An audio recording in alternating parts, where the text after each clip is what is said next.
you know what I'm saying, it was like a family, whatever, they was having like a gathering, niggas wasn't feeling well, niggas took a Tylenol, niggas passed away.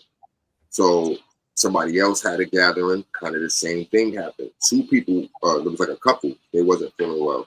They took some Tylenol, they passed away. So they like, yo, what the fuck? So the guy, he's like, yo, the only thing these people did for the day was take Tylenol. So once they went and got the Tylenol and tested it, they figured out like, oh, this shit has I think cyanide in it. Smirk niggas off the Tylenol. No. So they had to put a whole shit out. You know, Tylenol, that was like one of the only shits at first. You know, that was like one of the first big pharmaceutical brands, you know. So that name carried a lot of weight. So niggas dying off of that. Oh yeah, niggas had to fix that quick. Dying off the all. Yeah, nah, for sure. Yeah, yo, speaking of Netflix, by the way, welcome back to So Shameless. We here. There's a blizzard, so we are recording virtually. How many of y'all watched this His and Hers show? Oh, and we have Lola Divine here with us. Hey guys, I watched it twice. You watched it twice. I finally finished it today. It was not that good. It was hilarious. Why are black people so obsessed with mediocrity? This is what I want to know. Not me. Why did y'all think His and Hers was such a good show? Like, why? I don't know. I liked, there's so many elements of it that I personally liked.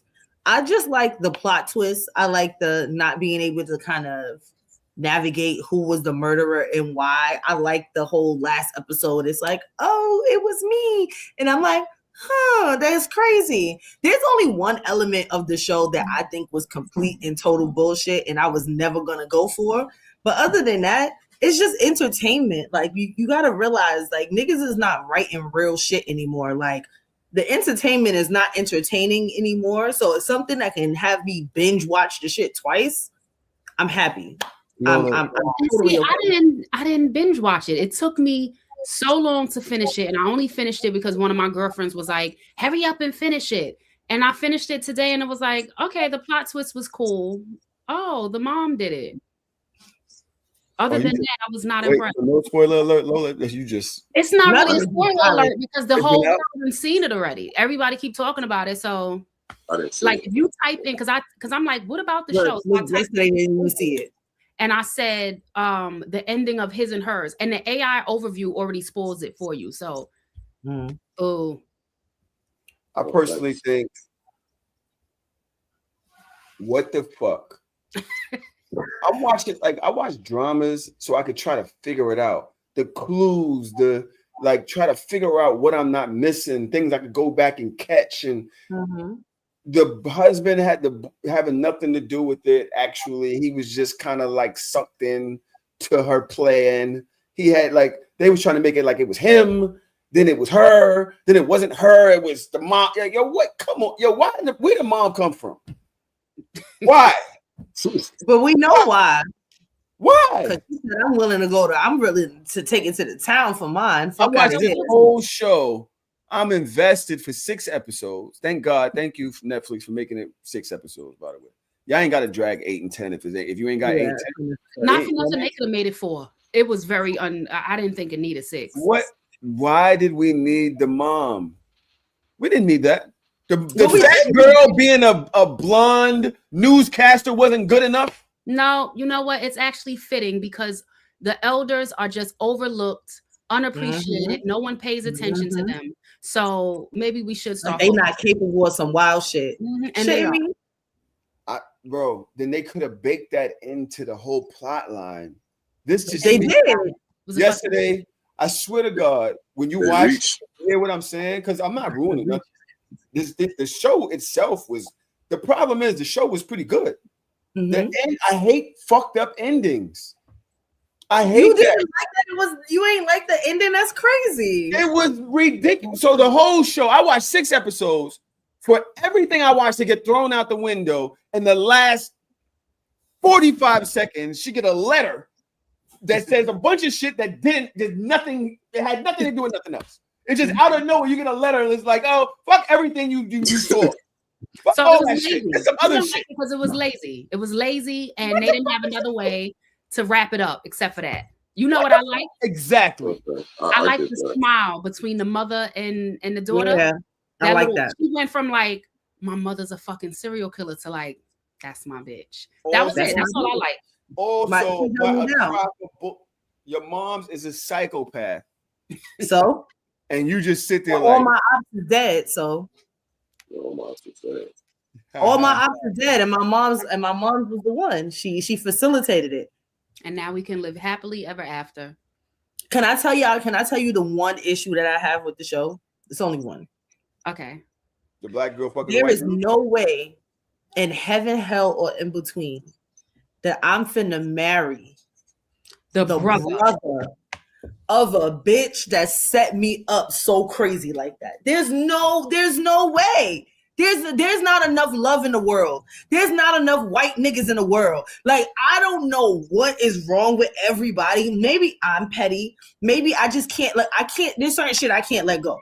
And then I'm about to raise your kid. No, I'm about to fucking toss your daughter in a fucking lake, bitch. Like, the sins of a mother. Like, I don't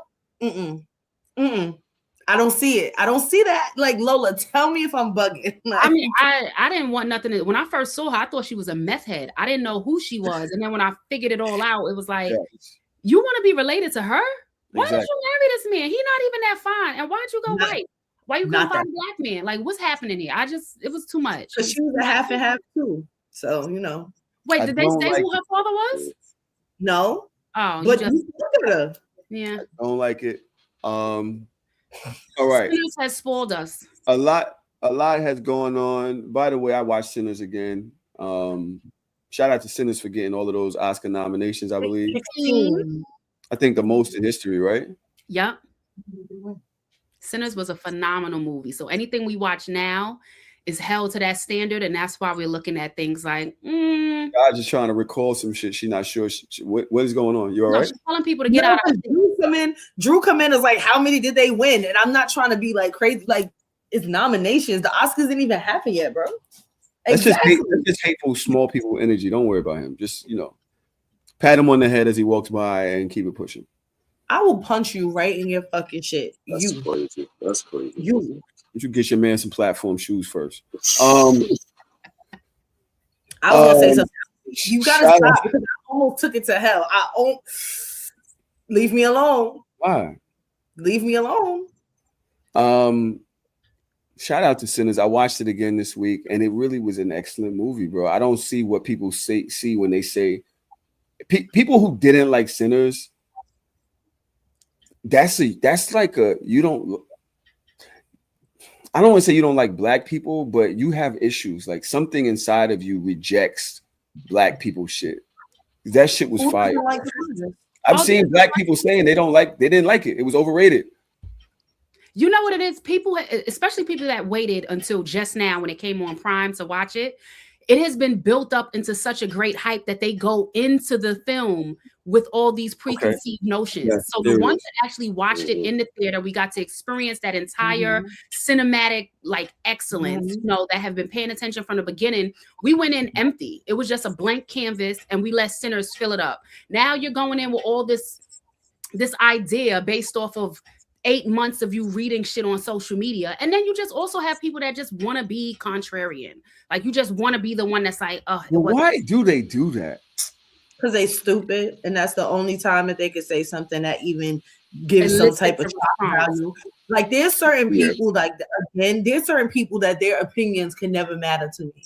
If you watch Baddies, I don't. There's nothing you can say that I'm not taking everything that you say is going to be taken with less than a grain of salt, because there's something really cognitively wrong with you to even sit down and watch some shit like that. Absolutely. So you can't give me any type of insight or any type of critique of anything if that's what you watch on your free time. I'm sorry. Yeah. Yesterday, where are you staying with Sinners? Sinners, I love Sinners. Like I said, when I went to go see it in the movies, it was great to me. I said the same thing, Tahoe. The same shit. Tahoe, Tahoe, idiota. You have your phone issues on the computer.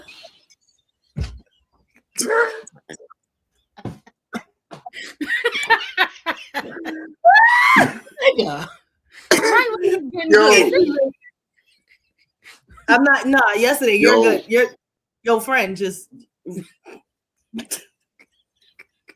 Nah, I got it.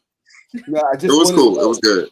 No, I want to know why your internet sucks so bad. Like, It's my internet is fine. But So why what- do you break up? I'm You literally Lola, not doing Lola, nothing. Lola, just. All right, don't, No, it's don't worry so about it. weird. Just a nigga. yo, you can't make this shit up. Woo! You can't make it up. All It's right, so start crazy again because yesterday. Tahoe naturally comes off as an asshole, even when he right. So when he be right, it's still like, yo, you still a dickhead. No, that was actually It's funny. me. It's That me. was funny, Tahoe. Fuck that. That was funny. Yo, my computer. Look, it's like 16 of this nigga. Like, he can't. This nigga moving like yo. Yesterday, try again. Yo, my laptop is not even on right now. Yo. Oh, so it is his phone. All right. Look. And all this niggas out of here. All right. All right. You're all right. Yo. I'm good. Oh, shit. Shout out to everybody out there that's listening to the show right now. I was gonna ask yesterday what his opinion is, but he's not here anymore. I don't know. So what we're laughing at is because I asked him to come here and record from here because he doesn't have Wi-Fi, and so I don't know. The America is, we talk about a lot of bullshit every week. Because we, are an entertainment show and what's so, but America is in crisis for sure right now. This government, the executive office, the immigration agenda, the war, whatever he's trying to do to start a war or to get money from the war chest. It's fucking this world is fucked up, bro. This world is fucked up. I have a couple. Or is it just this country specifically? Well, the country to me, I love Lola because I know she's gonna smoke this, but I think the country's always been this way. We're not gonna get rid of racism just like that. They was just baking away. They was just kind of tucked in a little bit because the change was happening and they was trying to figure out what to do. They was right there with their fucking beer cans and their fucking switches and ARs and fucking each other's cousins. That wasn't gonna stop. They was doing that. So, but Trump opened the gates of hell. He opened the gates of hell, and I would even go back as far as to say Obama opened the gates of hell. Why Obama? It riled them up. It infuriated them for 8 years. I'm trying to figure out when it started. But yeah, I guess the whole 8. It just gave them time to bake. They was preparing while we was out here celebrating and kikiing because we fucking voted Joe Biden in office off of Obama, which is probably the weakest thing we've ever done as a people. It's just that was just stupid. We believed, and I'm part of that. You voted for Joe Biden? Huh? You voted for him? Who else was it to vote for? Wasn't it him no, it was Hillary, and then Hillary lost to Trump, and then Joe Biden came with Kamala, right? Yeah, I didn't vote for Joe Biden. It was Hillary versus Bernie, and people voted for Hillary. Hillary, which is crazy because I definitely voted for Bernie. Yeah. I think, and then there was also the white lady that I actually like more than most. Jill Stein? No. Elizabeth Warren or some shit like that? Oh, okay. Is that true? Yeah. She was up for the primaries, but she ain't really make it far. She didn't make it. So in any case, yeah, we voted Biden in, who wound up being another gateway to hell. I just think the Democratic Party is just weak. It's embarrassing how at this point all the democracy and the rules, the diplomacy they still want to adhere to.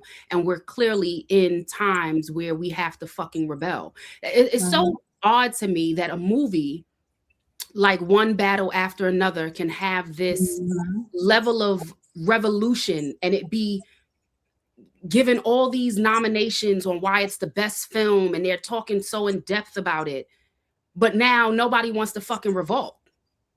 You know, like how do you revolt? How do you revolt? So I actually wrote about it in one of these papers that I just had, and it was about how we have been sold the American dream, and the American dream has made us, it has pacified us in a sense. If I was in the 70s, in the 60s, if I was born in the 60s and raised in the 70s, I really do believe I would have been with the Assata Shakurs and Angela Davises. I would have been right there next to Fred Hampton. And a lot of them chose not to have children because they had to fucking fight. So now here we are making six figures maybe, with children, with families, with husbands and wives. And a lot of us not fighting is because I can't afford to leave my child. Yeah.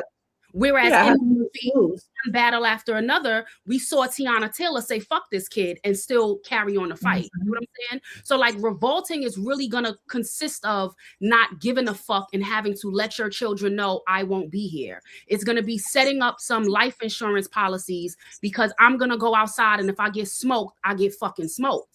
But we are not ready to really do that. But in terms of what government officials can do, I don't want to hear, and I like Tim Walz, but I don't want to hear Governor Walz say, Trump, we need you to come out of our country, out of our towns now with ICE. Or what?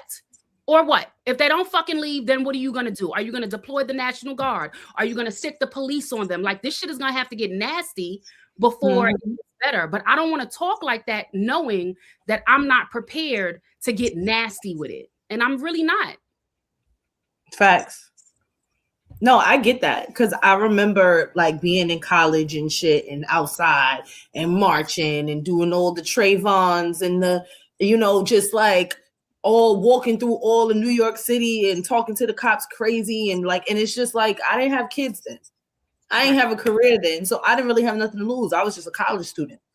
But now I'm 36 years old, bro. Like, where you want me to send the money to help you niggas? Like, where these YNs yet? Go get these little niggas outside. They already outside. Like, aim at the right people. Like, I just don't understand what we're supposed to do at this age because being a revolutionary is a young person's game. And everybody knows that. That's why Malcolm and Martin and Fred and all of them, they was outside in their 20s, in their teens, in their 20s. They wasn't outside in their 50s and 60s, bro. Like, yeah, but the young people got to be the one to do it because our time has passed. That's the laziest thing I've ever heard. That was what? You said that's the laziest shit you ever heard? Then have fun. You're lazy. Okay. Like, did anybody gonna bully me to you think that the other people, the elders, wasn't outside supporting the movement just because they wasn't the ones on the pulpit doesn't mean that they weren't involved heavily in that change. But she didn't say she wasn't going to be involved. She literally said, where do I send the money? Like, we have to look at the revolution as a multi-lane highway. Everyone can't be in the same lane. Somebody has to finance it. Somebody has to provide food and shelter when we need people to hide. Someone civil war. Civil war. That's what's coming. They don't want to lose the midterms. They already have their armies in the streets. This little ICE thing to me is just a smaller part of the militia. That's this all they're showing. They're doing is showcasing their power. They're trying to psychologically attack the world and possibly incite the civil war. This could be possibly a thing where they're planning ahead because they never want Trump to leave. I agree with that. But this is them showcasing power and also aggravating the masses so that we don't get to another voting. They don't want, you know what I'm saying? They don't want another vote. Fuck all that. Change all this shit. Let's go Putin style. We read it in Project 2025 and niggas still voted for Trump. Niggas is more worried about their finances. I talk to people who say, well, he's bringing money into the country. You niggas is worried about money. We're not even going to have a chance to spend that shit when it really turns up. And it's happening. And we pussy. Who's we? Well, all of us. Because to me, it's like, imagine this shit happen. I'm just like, yo, how many times we gonna say this isn't right? Right. That's my point. This isn't right. This is So what my part God. are you doing? Bro, honestly, I do not know. But I will say that I am tired of this for sure. We all are. So what part are you willing to play? Right. If I was in this, no. You are in it. I would have to. I think I would have to really. Well, I'm talking about when this. I was talking about when this actual civil war shit starts. No, but it's here. We're starting. It's already Alex Pretty was just killed, and we've all watched it today. Crazy. He was just shot and killed. They just shot him 10 fucking times. I think it might have been 11 times. Crazy. It's here. 12 hours. I don't know what happened. I don't know. So another person was killed by ICE agents in Minnesota. It was a guy whose only criminal history has been traffic tickets. He was a veteran affairs nurse. He was an ICU nurse. Very good dude. He was actually helping somebody because they shoved the shit out of this woman protesting. Yeah, they shoved her. Went to go hit to help her, and they maced him and then pushed him down. It was about 7 or 8 officers on him. They're trying to claim that he had a weapon on him, but Minnesota's an open carry state. Right. And they shot him 10, 11 times. The shots rang out, and he's dead. And we've watched it. They're even playing it on the news at this point. So the purpose is to desensitize us into making this a form of normal behavior, and it's not. So what I'm saying to Tahoe is the Civil War is here. It's not like how in the 1800s they'd line up on a battlefield and say 1, 2, 3, go, and niggas start going. These are the little parts. So at this point, it's like, what do? We have, and you included, we all have children, and we're all thinking what our children's best interest in mind. Because I would say, for instance, my son Tahir, he's 19. If it was time for me to turn up and fight, I've raised you. I've brought you to the point that I can't bring you no more anyway. You're a man at this point. My daughter's 9. So where do I leave her? So these are they've psychologically impacted us by letting us think that we were free and equal. Oh, we gave them a bone, but they don't realize that the bone that they've given us, or we don't realize the bone that they've given us, has been to placate us and make us docile and fucking meek. So what are we to do? So now I can fund the revolution right now, but I don't have it. I can't go out there on the front line right now and risk my daughter being raised without a mother, knowing what it was like for me to lose my mother at 4 years old and how that's fucked me up. I don't know. I don't know what to do. And that's why I'm saying it's a multi-lane highway. So there is something for me to do. It just might not be going outside the way Alex Pretty was. So then why, what I'm saying, thanks for stealing the mic from when I was talking and getting all your shit off, right? But what I was saying was what Dodge said was lazy and what you said was not, right? What you said was, this is where I will stand. This is how I will support. You laid all of that out. And although Dodge said send me where to send the money, what you said was you put it all on the little niggas. Oh, the YNs need to this, that, and the other. First of all, the YNs don't have no leadership and they are fucking weak. To me, these little niggas ain't still standing a chance. And what do you think the elders was saying about Fred Hampton and the Black Panther Party from back in the day? What do you think? What do you think that people were saying then? They were like, "Oh, the best thing in the world," or some of them was like, "This is silly. You shouldn't be doing it." Like, what are you? About the little niggas that's pushing old ladies down and like stealing their purse or locking them in closets while they rent. I'm talking about the little niggas that's bipping people's cars and shit. You want them to stand up against the militias? Them stupid niggas, them niggas that the Kia boys. You want the Kia boys to chase down ICE? Is that what I said, or is that what you interpreted? Because now we have to have a different conversation.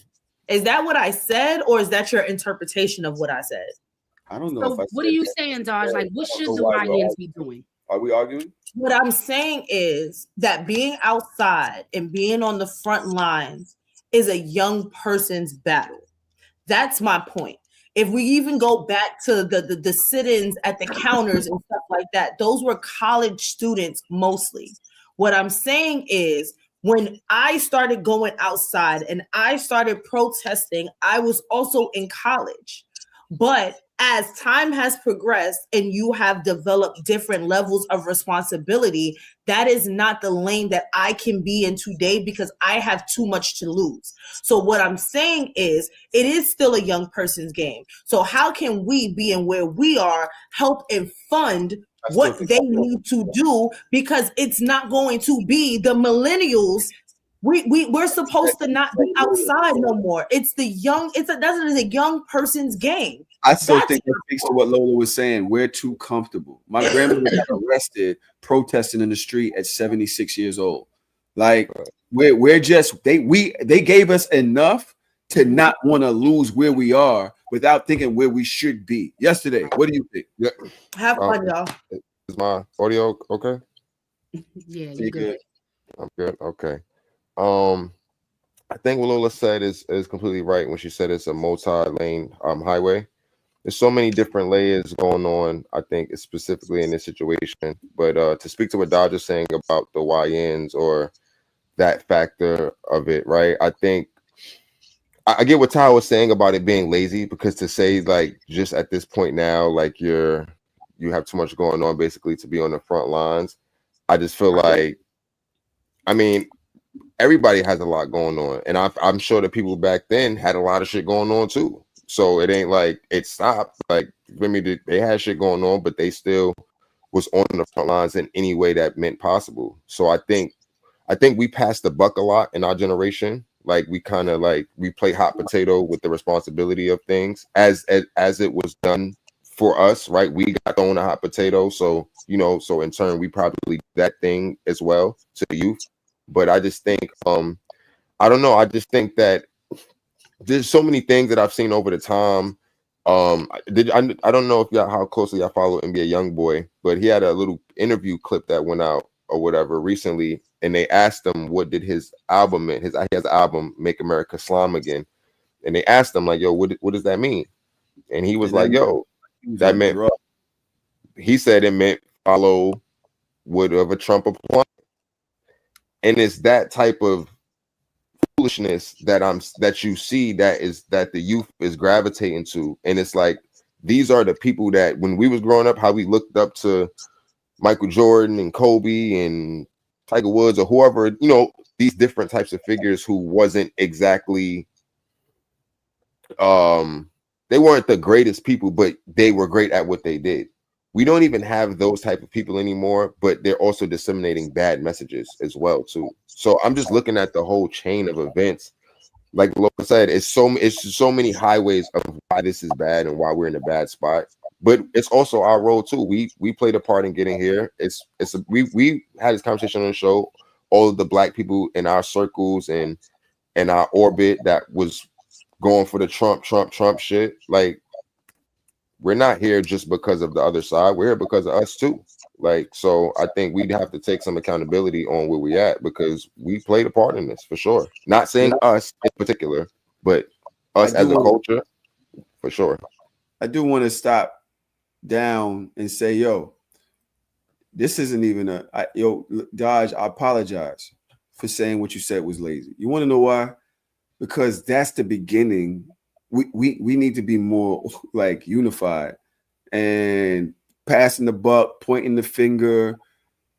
Like, I'm pretty sure if shit popped off, Dodge would join it whichever way she could, and that is vital.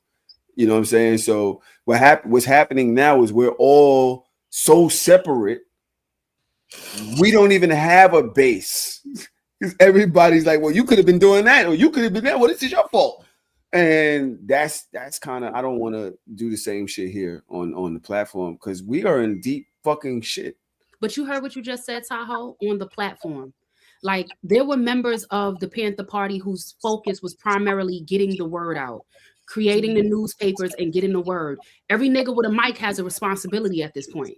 So if we have the platform to share the news, like, that's what I'm saying. When I say multi-lane highway, we don't have to be out there cracking heads. This is where we need to be at, getting the message from here to fucking Arkansas if need be. You get what I'm saying? Like, there are more things to do than to be outside shooting niggas. Somebody has to get the word across. Somebody has to sit on the airwaves and listen for the SOS signal and pass it along.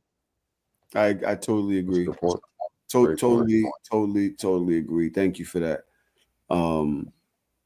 You know, I actually thought about that when I watched some of our content last week or the week before, and I was like, yo, all this shit going on, I don't even mention the shit. Like, I don't even mention it. Oh. What'd you say, Dodge? He heard me. That's why he had to and sit back. No, because I literally just said, this is what happens. You get the finger pointing and this, that, and the other. Dodge, if you want to speak about the shit, you could always bring it up. If you want to think about it, you could always say, yo, you know what? Did y'all see what happened over here? You could, but what happens is, like I said, we finger point and we say, this is your fault. I didn't say it was fault. You said okay. I'm very strategic about my words. Contrary was that what it is? Was that strategy? What was the strategy? The strategy was that a hit dog gonna holler. All I said was I brought that up to you previously, and now it's so why didn't you? All you could have said was, yeah, you did. You're right. But you gotta. Or you could bring it up. Huh? If you guys have anything that y'all want to talk about on here, I'm super open to it. You can always bring it up. I like to use my platform to talk about the things that I care about. Do you not care about this? Are you okay? I said if there were things that you want to talk about, you can always bring it up. And you said, I like to use my platform for things that I care about. And I said, is this not something that you care about? Oh, God. Exactly. Are you a professional arguer? Like, is that what you do? Like, is your life like, that's what you do? No. I'm good at arguing. You're a lawyer. Does that make me wrong for what I'm saying? No, you're right. I just think that it should be a delicate balance. Like you said, we do have a lot going on, and to be so inundated and be like, this has to also still be a place where people can just rest. That's a form of revolution too. Black folk deserve rest. So you want to be able to rest, but yeah, you do want to be able to educate the people on what's going on. I mean, that was one of the reasons I really liked Ebro in the morning. We could shits and giggles over here and play and all that. And then when it came time to be serious, we could be serious. But we see what happened with that. It didn't last too long. But this is your shit, your platform. Can't nobody kick you up off of here as long as you have the voice, because more people than not are agreeing in how they feel. They just don't have the words to express it. They don't have the words. They don't have the platform. They don't know how to set up their lighting. They don't know if people are going to listen to them. They don't speak well. Y'all all have that. Well, yesterday doesn't have Wi-Fi. No, I knew that was happening. But I'm sorry. I fed it right to you. It's going to be slightly difficult for him, but it's fine. Mm-hmm. I think it can be kind of depressing talking about this. You know, I shout out to the people that are really invested in the quote unquote movement. Why you got to quote unquote it? Yo, this guy is insane. Like, if you just sit down and just don't say nothing and just watch it unfold, the shit is crazy. When we air quote shit, it's like, well, I don't know what the movement is. That's why I air quoted it, because I don't know if there is actually one or if people have their own ones. There are people that wake up and talk and live this shit every fucking day. I don't know if they're part of an actual quote unquote movement, which is why I said that. That's why I did that. It's the liberation of Black folk, the liberation of people of color, or the liberation of democracy. Like, fuck democracy. That shit don't exist. That shit don't exist. See, and this is what I'm talking about. This is exactly what I'm talking about. We don't even know what the movement is. That's a good point. That's what I'm talking about. Are whack as shit, but democracy is still something that is supposed to be the cornerstone of our country. This country we look to for a cornerstone. And yo, when I see people on social media like, this is not the America I knew. Where the fuck y'all live? What y'all talking about? This is the America we were born into. This is exactly what I'm talking about. We don't even know what the movement is. When we say one thing, somebody else is like this. No, it should be that. Like we don't. There is no clear direction. There is. I don't even know what the desired outcome is. The desired outcome. You know what?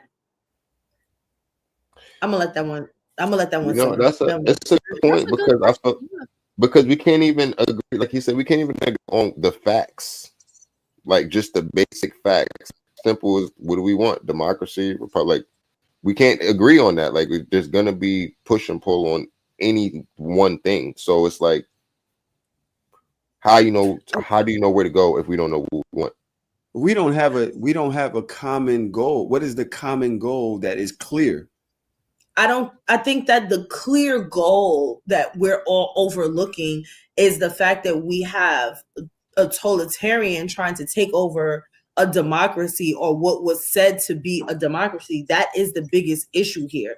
Like the liberation of Black people, that is a completely separate entity, because we're still a minority in this country. We still have a lot of other work to do within ourselves and within our community. But none of that is going to be able to happen if we are under a dictatorship regime. Like there is more of us that are supposedly against that, where we should kind of be coming together as Americans that believe in democracy and believe in the liberation and justice for all, and believe that you can't just wake up and do some shit because you decided to wake up and do some shit. The people that still believe in checks and balances, that is one sector. And if we don't win the bigger issue, everything else is going to fall to shit. And that's the problem. We're thinking about things in a small sector, just thinking about ourselves. I personally am thinking about bigger than us. I'm thinking about bigger than Black people. I'm thinking about American. What does it mean to be an American for all of us whose families have bled and died on the grounds of this country that we have built on our backs? At the end of the day, you can add African American, you can say Black American. We're fucking Americans. How many generations do our families have to have been in this shithole of a country for us to not be able to say, I'm an American, period? Period. Like there's nothing after that. I'm not a pre-sub sector of. So Americans need to understand that our country is based on democracy. It's based on checks and balances. It's based on voting. It's based on, majority rules or whatever the fuck else. That's what we need to make sure that we get back together, because we're losing the plot there. Yeah, and that's why all of this other shit is happening. You're saying getting it back together. And even before Trump got into office, it wasn't together. When you're talking about liberation and justice for all, and you're reciting the Pledge of Allegiance, that Pledge of Allegiance was created when we were still considered 3/5 of a man. But we understand that already. But we still have to start at the root, right? So like, say for instance, a fire breaks out in my house, and the fire, when they get to the door, the fire is in the furthest room in the back. They still have to get to where the fire originated to shut the whole shit down. So we can't just overlook, like, I get what you're saying right now. The base issue that we started this conversation with is where we are with ICE, who was implemented by this fucking president that should have never been elected. I totally understand that. But there's also a bigger thing. I think the problem is that we don't have, as they said, one set of leadership. The Black Panther Party had a set of tenets that had to be adhere to. There was things that there had to be readings applied. There had to be education. There were steps that you had to take for you to even be a part of the membership. So I hear what you're saying, but there still is the systemic approach that we have to agree that still exists. So yeah, I can do this today. I can, go outside and battle ICE. But when Trump leaves, he's not the only one. It's clear all these niggas still feel how they feel about people of color. So even if he's gone, it'll go back into hiding. It won't be so blatant, but that shit still existed. I want to say this, right? Go ahead. When you say American, and I do appreciate the fact that we are American. What I don't appreciate is I have to understand that the people that follow Trump are American too. They don't agree with you. They don't agree with you. We're all American. We do not share the same values. Like the people that are supporting this. They are literally millions of people that are supporting this. Believe it or not, just because in our algorithm, all we see is outrage, and they're very proud of what's going on in America right now. They are excited about it. They're emboldened by it. Their beliefs as quote unquote Americans are completely different than yours as a quote unquote American. So how do we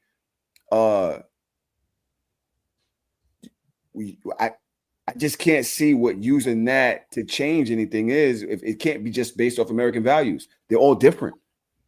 Right. American values are different. They're not, though. But they are, because the values that we have, the core foundational values that the four of us might have here, is not the core foundational values that Trump and his three closest friends have. And they are also still American. But that's the whole point of America, right? Is that you have the freedom and the liberty to have different opinions, different processes, different ways, or different ways that you different ways that you worship. Like all of these, the whole point of America is the freedom to be who you want to be. It's not about agreeing, right? We're not under a dictator when it's like everybody has to do this way. That's why America is what it is. I don't have to agree with anybody on any of their personal issues. But the one thing that we should all agree on is the fact that this is supposed to be a democracy. Agreed. We are supposed to have the freedom to vote in and vote out the people that we do not want or we do not see fit for our country. At the end of the day, whether you're black, white, Asian, whatever, you have the Native Americans and then you have the rest of the Americans. You have the indigenous Americans and then you have the rest of us, because all of us don't even fucking belong here, whether you was white, brown, or whatever. Every one of us has migrated, immigrated, or was stolen and was put on here. The indigenous Americans are the only ones that's the real niggas. Like, let's be really honest about that. All of the other intricacies and checks and balances. Yeah, but I mentioned that already, right? All of the checks and balances crazy. Are what they are. But at the end of the day, we understand that there are no kings here. You're not supposed to be able to take over. There are terms and limitations to what you're able to do. And what Trump is doing is bigger than white and black. What he's doing is fucking up the foundation of what we were supposed to be able to do and not be able to do. And that's the thing that needs to be addressed first. I don't give a fuck about being cool with white people. I think that segregation was the best shit that could have ever happened to us. And we was all chilling and living and thriving in our own communities with niggas not being able to do the most. And if that is what it is to be an American, if that means that we have our own separate communities with our own core foundations and we all live and thrive where we want to be, that's fine. The big issue we have is to get this nigga that is ruining all of these things for so many other people. I have read too much about Nazi Germany. I have read too many books and too many articles about what happened to the Jews in the Holocaust. And there are so many of these things that I'm seeing happening every day. It's like the history book is a motherfucking future book at this point right now. And I have an issue with the fact that we're not seeing that. And that's what needs to be stopped and addressed before any of our interpersonal issues, because we're always going to have those interpersonal issues. I still don't want to be in community with too many Caucasians. Even after this, I want to be around the niggas that I want to be around. I don't wish no ill will towards you. I don't want you to die. I don't want you to cease to exist. I just don't want you to exist around me. And that's supposed to be fine because it's fucking America. We get to choose who we want to be around. So then the question still be a black. That's a really good point, Dosh. You said what? Wait, y'all all just said different. We did. Let me go ahead, Lola. Go ahead, Lola. I was just gonna say. So then the question, with all of that being said, then we still go back to, okay. So then, what are you doing right now? What movement or who are you funding? But you just said that the main thing that we're supposed to be doing right now is working to get Trump and his lack of democracy out of office. Fine. The best thing I can do is to make sure that I am voting in and supporting the people that I feel like are going to maintain the status quo of this country, which is why I was behind Mamdani, which is why I was behind Maya Wiley, which is why that's what, like I said, I use my platform to talk about the things that I care about. And what I care about is people that's willing to move and shake and willing to make sure that the version of democracy that I have in my head that is aligned with their version of democracy, I'm aligned with you, which is why I'm on the side of Jasmine Crockett. These are places that I can't vote in, but I can speak up for and towards. Just like when that bald-headed bitch was trying to be the mayor of Brooklyn, and I was up here like, hey, y'all, Maya Wiley is the one. Please, y'all got to do what y'all got to do. I don't live there. I can't do it for y'all. But if you didn't know her, you didn't know that she existed, this is what I can do. I can only do what I can do from the seat that I'm in because of the checks and balances of this country. But what I will say is I don't want a dictatorship. I don't want that type of regime that does not coincide with the America that I studied about. I already understand the racism part. We understand the systemic part. But other than that, there's also a bigger, larger part that we are losing. And when we lose that, everything else is going to get 10 times worse from all of us. We might not be the first ones on the chopping block, but we up there too. Because there are people that think that America is supposed to be white. It's the same people that believe in manifest destiny, but we all know was a bunch of bullshit. Right. If but you what really I'm did the saying work, is the primaries are the next elections that are coming up, and what's going on with ICE right now might affect whether those primaries come up. Right. So then what are we going to collectively do to ensure that that does not happen? Because Tahoe mentioned it earlier. Tahoe mentioned the whole thing about they are purposely trying to incite and agitate people enough to where, he's able to enact martial law, and then there won't be any voting allowed. That's exactly what that is. Now. Yes, it's rage bait at a high level. It's high level rage bait. So then my question is, let's say we all decide to go outside tomorrow. Now we all outside rage baiting, rage against the machine. We all out there protesting and Are we helping them put us under martial law, or are we stopping them? Because the more of us that go outside, the more of us that fight against it, the more they're gonna be like, oh yeah, this is why we need to do that shit that we're gonna do. Or are we going to attack it from the voting standpoint? Or are we going to actually see an organization that we actually believe in and help fund them? Or like Lola said, if shit does pop off, are we going to house people that might need somebody or might need a place of refuge? There's so many different ways that it could go. I can't say today, I'm going to commit to this. I'm not that person. I can't just do things. I don't just say things all willy-nilly. If I find something that I believe in and that I want to support, that's what I'm going to do. And so that's the best that I can do. Can we do some homework then? The next time we come together, can we have listed 3 things that we can do that will actually affect change? Because, yeah, you're right. We can talk about it. We can say what it is that we will do. But when things happen, we have to make those, hair-splitting decisions. But I'm sure that we can figure out 3 things that we can actually do to affect change. However we can do it. So can that be our homework? I don't mind doing that. I mean, I already think I do a couple things, but I'm willing to do more. I'm always willing to do more. I am willing to hit the streets. I'm willing to do a lot. I think about my life in a way of what the fuck is we doing every day? We really just get up and go do the shit just to get up and do the shit again tomorrow. This is a blessing. The blood coursing, whatever it is, the word is, through your veins, and the ability to talk and build cars and fly and just whatever all of this. We just wasting it going to work every day. That's it. What you do every day. I think we need to be really thinking about our purpose here on this planet. So for me, yeah, I'm willing to do some shit. I'm willing to go as far as we got to go. Yesterday you had something that you wanted to say. I'm not sure if you still do. No, I was basically just saying that Dodge was making a good point about just the erosion of the overall what it means to be an American, right?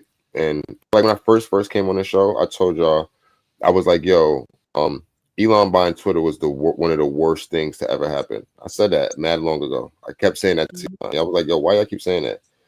And it was always because I knew at that point, like, you know, we have the news of the world, right? We think what that has been able to do to a whole sector of our country.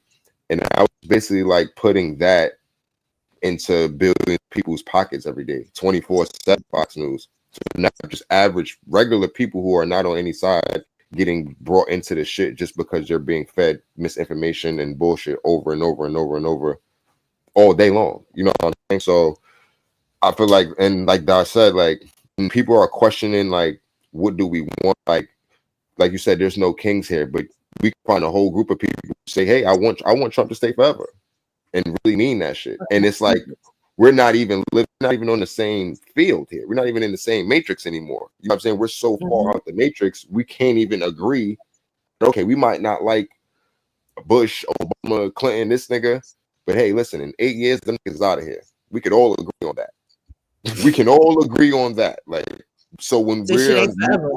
you know what I'm saying, when we move past the point where we just are not agreeing on those things, the plot is lost. And I think what we can do is continue. I think as much as we sometimes clash with the youth, I think we have to put them even more so, because that's going to be the only way that we're going to get out of this.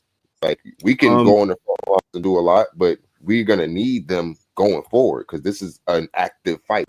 It's not just a right now thing. Speaking on Elon, I do want to, before we get away from this topic, a couple of weeks ago, I guess this was January 5th or some shit like that. A random guy, I don't know who he is, on Twitter posted, if white men become a minority, we will be slaughtered. Remember, if non-whites openly hate white men while white men hold a collective majority, then they will be thousands times more hostile and cruel when they are a majority over whites. White solidarity is the only way to survive. Elon Musk retweeted that with 100, like, you know, 100, like a 100 emoji. Yeah. And I just thought that was so bold. It was one thing for this white person to tweet it, because it's something that we've known through what they're trying to do with Roe versus Wade and the immigration and the trying to get rid of all the DEI and the African American. You know, they tore what was the presidential museum? What was that thing that they took down the other day with the African American? The Smithsonian. Oh, the Smithsonian stuff. What was it? I don't know. They doing shit every day. I thought they were taking some Black history stuff down from. Right. They were in Philly the other day doing stuff. They're pretty much trying to rewrite history. They're trying to make it so that, and they can do it because niggas don't know enough about history to even be able to see what the fuck is happening in the first place. I wouldn't even say that, Dodge. I would say they're doing it because they're letting the niggas, they're putting people in play or letting people get in play that are actively taking one piece out at a time, right? We're going to take out the books, right? We're going to take out this, we're going to take out that. And just slowly over time, now you're looking up, and now we're in a situation where niggas is just walking in niggas' cribs, taking niggas' kids off the bus. You know what I'm saying? So this has been a slow erosion of things. This hasn't happened to us. You know what I'm saying? So I feel like long list of signs. Give me a second. I want to play this clip. I had this here for a minute. I just wanted, the caption that I have written in my computer is Trump is racist. So I want to see, it's in here with the other ones I put in here. So I just want to see what the hell this is. Can't be real life. What the hell did I just watch? I've also announced a permanent pause on third world migration, including from hellholes like Afghanistan, Haiti, Somalia, and many other countries. Listen. Fuck you guys. But listen. Why can't we have some people from Norway, Sweden, just a few? Let us have a few. From Denmark, do you mind sending us a few people? Send us some nice people, do you mind? But we always take people from Somalia, Places that are a disaster, right? Filthy, dirty, disgusting, ridden with crime. The only thing they're Fuck good at is you. going after ships. If you are making excuses or telling me that I'm taking that out of context, you are also fucking racist. That wasn't immigration policy. What he just said is, we don't want black people or brown people here anymore. He literally said he wants people from Norway, Sweden, and Denmark, all white as hell. And you people keep on acting like, oh, that's not what he meant. Fucking stop. He said it with his whole chest. He said these people are dirty, disgusting, and filthy. He reduced black and brown human beings to trash. And you're telling me that's not racism? Use your eyes and ears. This is them deciding whose skin color is worthy, who's clean enough, who's good enough, who belongs, and who should we keep out. They're not fucking hiding it, but what pisses me off more is all the fucking people clapping. Do you guys have that much hate in your hearts? This is the same old racist playbook that America has been using. Whiteness equals good people, and everyone else, you're a problem, you're a threat. I'm sick of this shit. I'm sick of people making excuses for racist assholes just because we like their policies. If you didn't hear racism in that clip, that says more about you than me. It was also an element of dehumanization in that clip, but I'm not going to play semantics. I mean, also he didn't. If you listen to it, he doesn't even understand how America works. If you really listen to what he's saying, he doesn't even understand how immigration works. He doesn't even understand why people are immigrating. He's saying, "Give me some people from Denmark, like they're the fucking Houston Rockets." Yo, can we get some people from Sweden? Some people from over here. It's like, yo, that's not how. That's not how this works. It's not. We're not trading niggas. Like, it's not like, yo, let me get some people from over here to come. Like, they don't want to be here. First of all, why the fuck is somebody from Sweden or Denmark when they have better fucking healthcare? They have better education systems. Why the fuck would they want to come here? People mostly immigrate over here because of war and because he don't understand. He don't even understand how the shit works. That's why it's like, yo. Like the racism, like of course that's the easy part. But when you really listen to what he said, he tell you the truth every time. He don't even understand how this shit work for real. So you like, all right, why am I can't even take you serious because you really think this is like a sports league or something. Right. That's like leaving a mansion and like, you know what?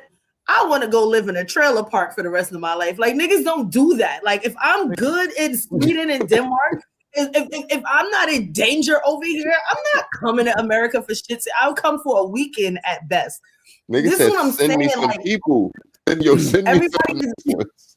Everybody is not okay. I don't think it's about Trump not understanding how America works. Trump completely understands how America works. He does not want America to work how it's been working. He does not want this to be the country of that is a melting pot that everyone has come here and added their cultural identity to. He wants to reshape what this country is. So I don't want you niggas here no more. And after he gets all the people of color or the illegal immigrants, it will then turn on us because they're already trying to figure out how they can get rid of us as well. But we are citizens. We do have hundreds of years in. So you know what? It'll start. It'll start with the West Indians. It'll start. But at this point, he knows what the fuck he's doing. He knows how America works. He's studied enough. He's not as dumb as people think he is. He's not dumb. He's surrounded by people that are not. No, let me synthesize that. He is dumb, but he's surrounded by people that have enough information and understand how loopholes and shit works, that they are the one that are funneling this information to him. He is the mouthpiece. He is not the catalyst. And then we have the things like the Turning Point USAs of the world. And that's the shit that we really need to be worried about. I don't really give a fuck about nothing that Trump is talking about. What I love is a docuseries. And I love watching Republican docuseries because I have known about this Christian nationalist movement for at least 8 years now. And I'm just like, so This is grassrooting. And then now what? And then we have things like Turning Point USA, and people like this came out of nowhere. Actually, it didn't. They have been slowly but surely like building this up over time, and nobody is saying boo to that. And that's my biggest issue. What are we going to do about Turning Point USA? Fuck Donald Trump. What are we going to do about them? Because those are my biggest ops. So what you want to do? At one point in the book, the MAGA Republicans and their supporters who want to make America great again want to be remaking it in the image of the antebellum era. I just want to be clear. Are you saying you think they want to reinstate slavery? No. They wish to get us back as close to slavery as they can possibly get us to without violating, because the Constitution, they can't do it. Uh-huh. Jim Crow? Uh-huh. Yes. So you think they would reinstitute Jim Crow? Absolutely. And I think the Supreme Court is well on the way to doing that. Remember, all of this started with a Supreme Court decision called Dred Scott. Mm-hmm. Hold on a second, because this motherfucking video is wilding. Mm-hmm. You see how that's from South Carolina? I don't know who this is or why it is. All I know is it's moving dumb. Clauborne. What you say? I said, I think Jim Clauborne from South Carolina, right? The big OG Clauborne. I think that's him. The fact of the matter is the 13th Amendment is the only loophole to getting us back to slavery. So that is why the industrial prison complex is so big, because those are the new slaves. Other than that, they cannot make us all commit crimes and get locked up to be instituted as the new slaves. But Jim Crow, I can see it. I can see that clear as day. Did the host disappear, y'all? The host disappeared. Oh, this is great. What just happened? Now the host disappeared. Now it's crazy. Shit. Yeah, but with that, I think that's Jim Clauborne from South Carolina.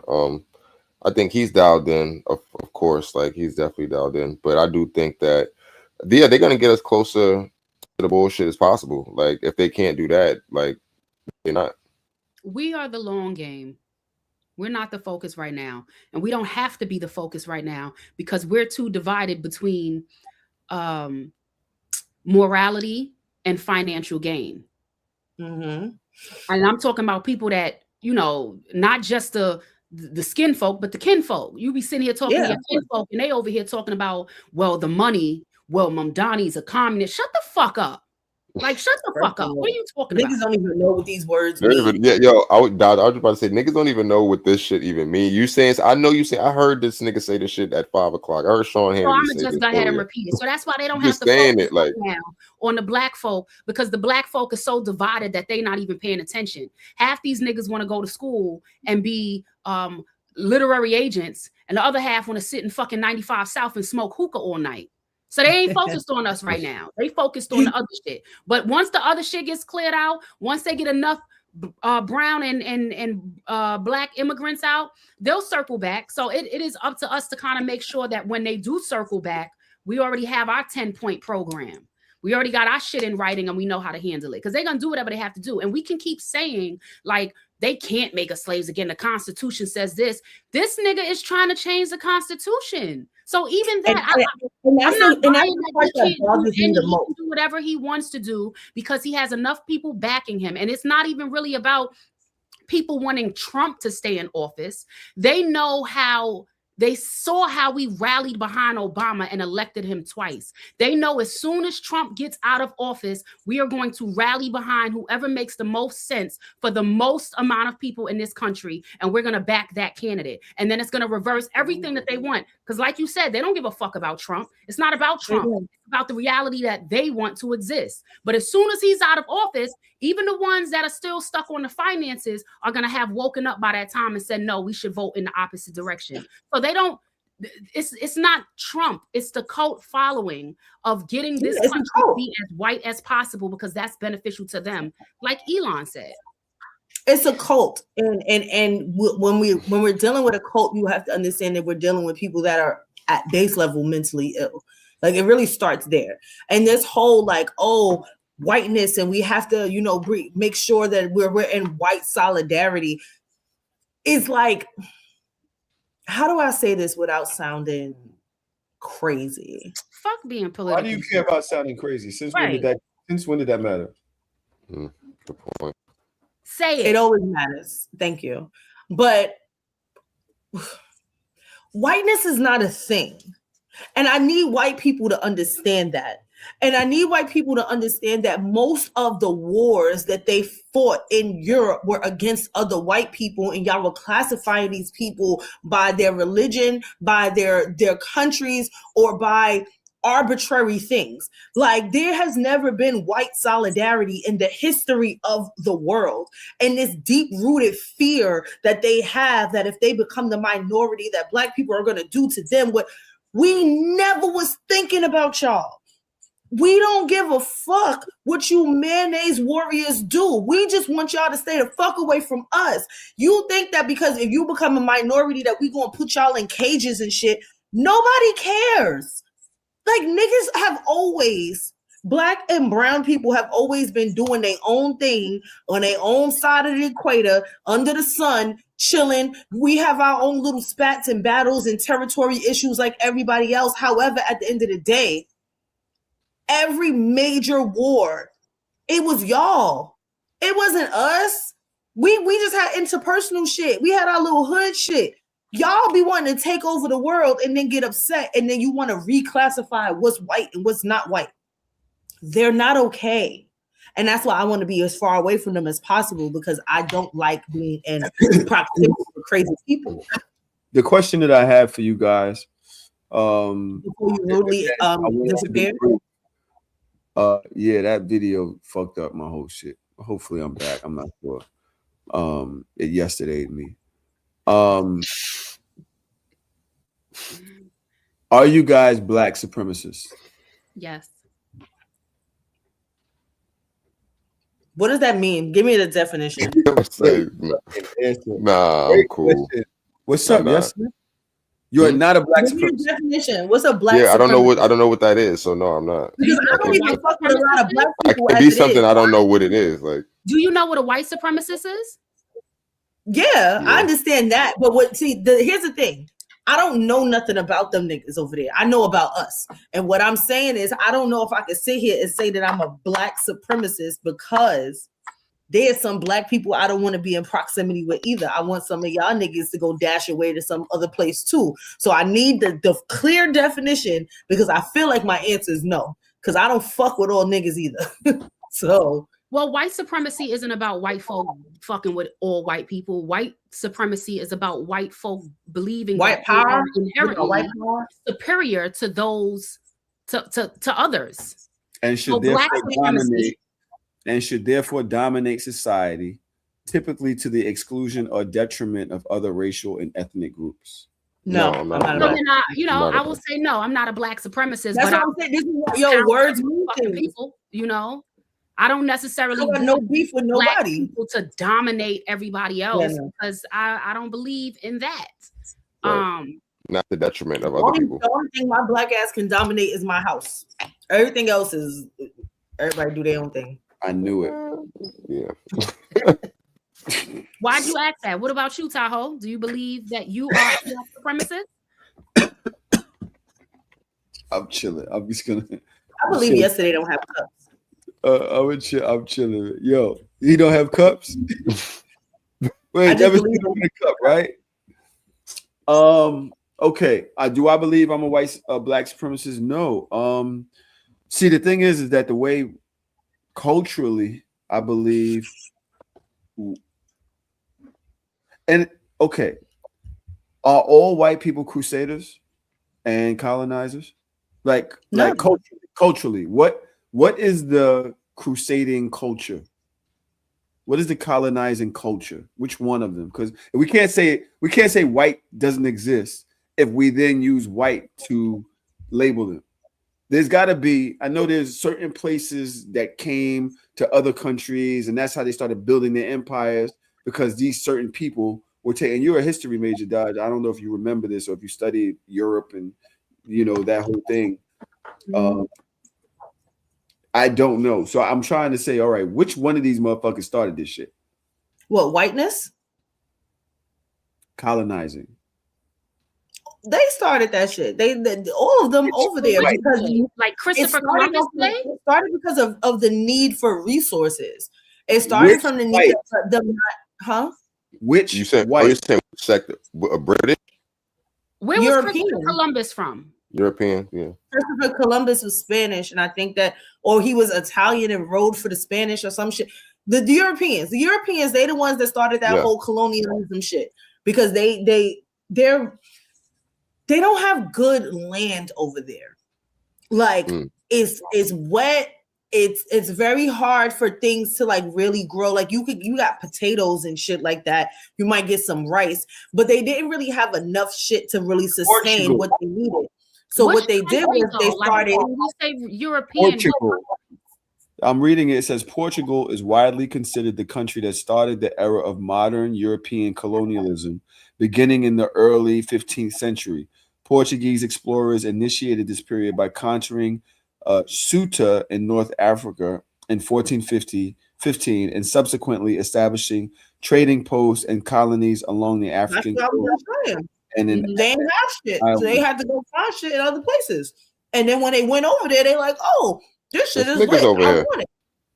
Spain followed shortly after, starting with Christopher Columbus's voyage to what he thought was India. But all right, colonialism is so. Was there not a wave of this going to people's countries like Vikings and all that other shit? Remember, I was telling you I was watching the show Vikings, and they was going different places, wilding people up and shit like that. And they go that far though. They didn't like. You have to understand. You have to understand like the proximity, right? Like they were going to other people's like towns and like little parishes or whatever. But it's not like the Vikings was like in. Let's say they was in Italy. I know they weren't, but let's just say for hypothetically that they were in Italy. Them niggas ain't make it all the way to Asia. They probably made it to like 2-3 countries next to them. They didn't go that far. It wasn't until Caesar and them to them Roman niggas, the Romans, the oh my gosh, the Asians. What are they called? They weren't called Asians back then. I'm gonna tell you. The Mongolian? Nah, not the Mongolians. Oh, y'all talking big words now. I love this. Mongolians. No, they had it for a second. Persians, that's what it was. The Persians? Romans, the Greeks, the Persians. But they don't call it that no more. They were the ones that was really wilding. Like they really started grabbing shit from everywhere and murking everybody in they way. All right. So this is why I asked this question. Because y'all asked me if I believe in black supremacy. And I want to know, is this just white culture to do this type of shit? Yes. Like, I just want to know, like, and I would ask a white man that. I really would. I would ask a white man that, whether he isn't racist, whether he is racist. Do you think it's in white culture to take over lesser people that you believe are lesser, take their resources and use them for the betterment of whatever future or, position that you see fit, whether it's for your cause or for the better cause of what you think it is? I don't think that they take from people that they think are lesser. I think that they take from people that they are jealous of and they don't understand why they were not able to do it first. I think it's more like you're blackifying it. You're blackifying. Yeah, because I don't think it's jealousy. I think it is about I can beat you niggas. I want what you have. I can take it. And like you said, Dodge, we look at people like when you said, once all this shit is done, we don't want nothing to do with y'all. We don't want to dominate. We don't want to kill you. We don't want to hurt you. So imagine thousands of years ago, hundreds of years ago, and them people coming over here and we're with welcome arms. Did you see that video? There was a black lady in the store. And this guy walks over to her. They were in a grocery store. This white guy walks over to her with his phone in his hand, and he's recording.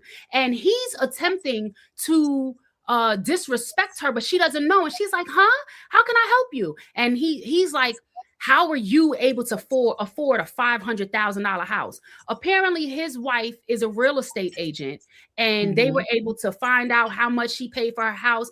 And he just disrespected her. But when she first saw him recording, she came over with this big, beautiful smile on her face, an older I saw that. Palestinian lady. I saw that. So that's how open and welcoming we are. So I don't think it has to do with jealousy. I think it has to do with, who the fuck are you? And I can take what you have because it's easy to take what you have because y'all are always opening your goddamn doors to people. When you know what? I don't know if I agree with that. I really think that it's more so both ends, right? It's like, how are you able to afford shit that I'm not able to afford? I'm white. I should be able to have this. Like, how are you able to drive this car? And how are you able to have this bag? And how are you able to have this job? I would love to have that job, but you haven't. I want to have that. But that's so there must be a way. You have to have cheated to get it. Somebody had to give it to you. Like, there's no way that you could earn that and that is at its base root, it's jealousy and it's hate. It's like, how dare you and why you and not me? But that's now, though. That's not when they first started colonizing other countries. Because before it was black countries, we didn't have the first countries when they first started colonizing. They were attacking each other. What we did have was we had intelligence, we had language, we had different like colors and spices and things that they never had before. These niggas was living in the motherfucking dark ages. These niggas was nasty. They was dying off. They was doing all of these things. You go to a country, you're a white person, and you ain't never seen a person live past 35. And you go to a country and you see elders and shit. You like, how these niggas lasted so long? How they lived so long? They had colors and patterns and silks and stuff that we traded with the Europeans. It's like, how do you have this robust stuff? We live in fucking cold ass, dry ass Europe, and y'all niggas is walking around with rubies and gold in y'all hands and just walking around with it all willy nilly, and y'all just like, it's a rock.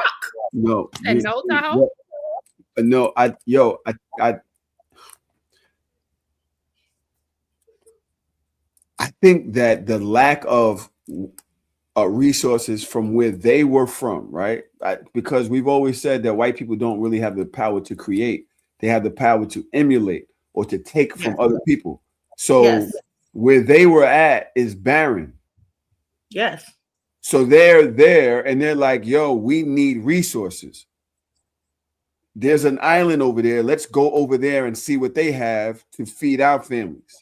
And they get over there and that island has crops and their animals are dragging wagons or whatever the fuck they see over there, that they're like, yo, let's just kill all these motherfuckers and take all this shit back home. It's easier to do it that way. Because I don't even know how to build that shit right there, but that shit is carrying mad wheat and and grain. And we need that shit. Wifey's gonna go crazy. Let's just kill that motherfucker right there and keep smiling at us. Fuck that nigga. We kill that nigga. I'm gonna go take those 2 oxen and we're gonna take that wagon and we're gonna go back over there. And when they get back over there, the other white motherfuckers was like, them motherfuckers had oxen and wheels over there? Dead ass? Am I saying this shit to me? Yesterday? It's oxen, right? Is it oxen or ox? It's oxen. Yeah, them motherfuckers had shit dragging wheels over there with carts. Why don't we just all go over there and take that whole land and make them work for us in the fucking field? Because I don't even know what the fuck they did with that shit, but this shit tastes good as shit. And that's how they did it. I don't think it literally had nothing to do. So, Dodge, I'm not trying to say that why are you guys CEO? It's always the CEO. But I don't think that you wrong because I just don't think they had shit and they knew they could take it. And they think power, they get hungry off of power. It's always been that. It's the same way now. They are very power hungry.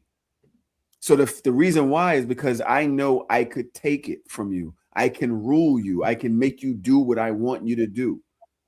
That's in essence the basis of slavery. I envy I envy your freedom. I envy what you have, that you just woke up under sunshine, laying on silks, and you fucking brushing your teeth with a ruby fucking toothbrush, and you think that it's perfectly fine and that's perfectly normal when I don't have shit over here. Everything that the white man has taken, he has taken from something, or something that somebody else has created. White people do not create things, they create paperwork. And that is something that we all know. They didn't know how to build shit, but they did know how to go file a patent and then emulate it. It's all hater shit. Like I don't know how it's not that simple. It's literally hater shit. I don't like that I don't have what you have. And the only reason why white people feel like they can take is because, now here's the kicker. These niggas are inherently evil, and I don't care what anybody has to say. There is something that is inbred, that's in your blood, that is in your DNA to allow you to be so dehumanizing and so debased. And I don't think us black people, sun people, people that come from positivity, from love, from warmth, I don't think that we have the ability to be that cold and that callous. I think that's what it is. It's not that I could just take it. It's I could be more ruthless than you, because I don't give a fuck, because I never knew what it was like to give a fuck, and I ain't never had nothing to give a fuck about. And that's where I'm at with it. Yesterday, I think I gotta agree with Dodge on the jealousy aspect, right? Because I think even when you get into slavery, like you was talking about, how they went and took the crops and they took the things. But I think even when you get a little bit deeper into the slavery part of it, as far as taking the people, there's a level of jealousy, because it was like, we don't just want your stuff. We want you to come over here and do it, because we can't do the task. If we both did the task at the same time, y'all gonna produce more, y'all gonna do it faster, it's gonna be better. And we physically, hand in hand, can't outperform you. So we're starting with hate, right? So okay, cool. We got you enslaved, we doing the thing. Y'all niggas revolt. Y'all somehow get out of that. Y'all learn how to read. Y'all niggas get music. Y'all married, church. Somehow even being oppressed, you still find a way to rise. So I feel like all of the steps that happen along the way continue to build the resentment, because from their perspective, they got what was seemingly trash, and somehow, you know what I'm saying? But they know that it wasn't trash, because that's why they stole us. That's why they forced us to do it. That's why they blocked us in slavery. That's why they did the Jim Crow. That's why even after Jim Crow, they killed the leaders, because they knew at every step of the way, we can't compete hand in hand. If we take away all the bullshit, we can't compete hand in hand. So we have to put these things in between us to create the distance. So that's just my perspective. You guys, that was such a great convo. I guess we need to do our research and ask ourselves, what role do we really play in all of this? Because they're not playing. I don't know if we really understand that. They're not. This is not stopping no time soon, and they are. It's hard to strip power from somebody, right? So imagine what Trump did when they tried to take him out of office before, when it was time for him to go, right? Mm-hmm. Look what they're doing in the streets now. They got worse. First, they was just like, just going and knocking on people's doors and shit. Now they're kicking them doors in. Now they drag you out, shooting you in the middle of the street. You think you're just gonna be able to tell them to stop? Right. Like, you got to understand that there are actual people out there that are doing that, regardless of whether they're officers or they're doing it because they're federal or whatever. There are people out there that are grabbing black, brown people that they don't think belong here. That's it. I don't think you belong here. Show me your credentials. You have an accent. Show me your credentials. Show me your credentials. Nigga with an accent. Nigga with an accent. He got an accent. Yeah. The fuck? How do you stop that?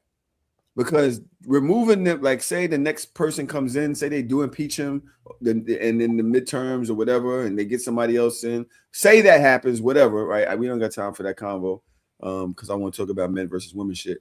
But you think those people that's been militarized. This Gestapo people, they just go back to work somewhere else.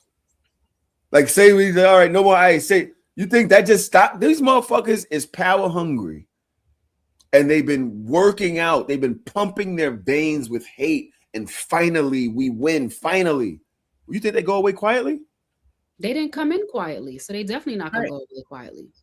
It's up, nigga, and they're prepared. I don't know how many of y'all. I know Lola probably seen it because she seemed to be the fucking. She ain't playing about this black shit for real. I seen that white man knocking all them other Democrats out. Y'all seen that? The ICE guy. They try to jump him at the. Well, I think one of the protesters said something to him and he ain't like it, so he knocked that protester out. And then all of the other protesters try to gather around and he started knocking them all out one at a time. He must have knocked about 5 of them out. He was woo. And he was an ICE agent was doing this? I don't know if he's an ICE agent, but he was one of them. I said, boy, that boy got hands. That's your AI. That sound like some movie hands. You know, you watch a movie and it be 10 niggas about to fight one nigga and the one nigga be beating up all 10. How y'all all ain't jump on this nigga at the same time? How the fuck he get a chance to knock all you niggas out at once? Nobody kicked them in the fucking ass? The reason why I asked is like, yo, they are getting ready for this. They know what's next. They've been waiting for this. To New York again. This is the beginning. They've been waiting for this. What are you going to do when they get here? Because I see this going into the streets for real. Y'all think, I got too much to lose. Oh, you nigga, you not going to work. When the shit spills over, you're not like you think that you're going to just be able to keep your no, they wilding us up because they're not going to want this shit to go back the other way. In any case, that's something for y'all to think about. I don't know if y'all believe it's true. I believe it's true. If you could believe in UFOs yesterday, I hope you could believe in this. I know this nigga's sick of me. One day he is going to sick of you.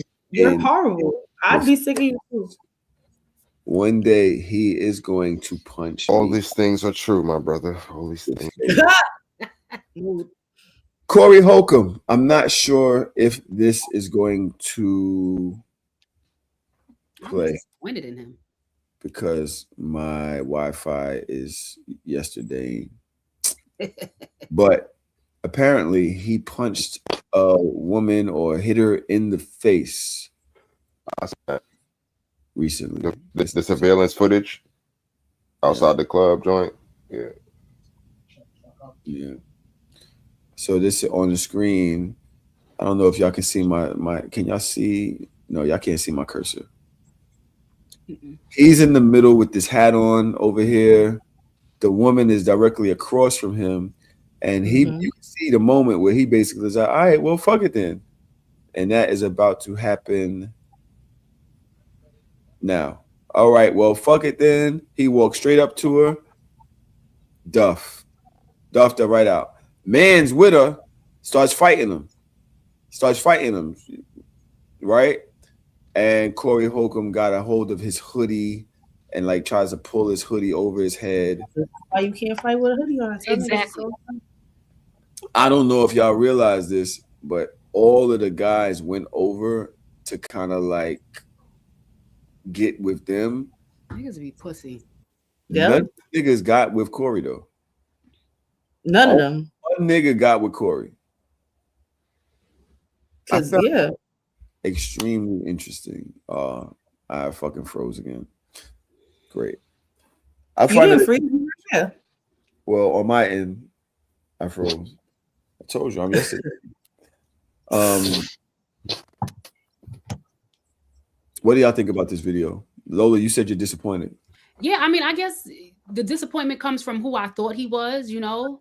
Who did you think he was? I mean, I know he's a comedian, but I've never heard of him being so physical with women. You know, I know niggas make jokes, like comedians will take it to the far extreme with their jokes and shit like that.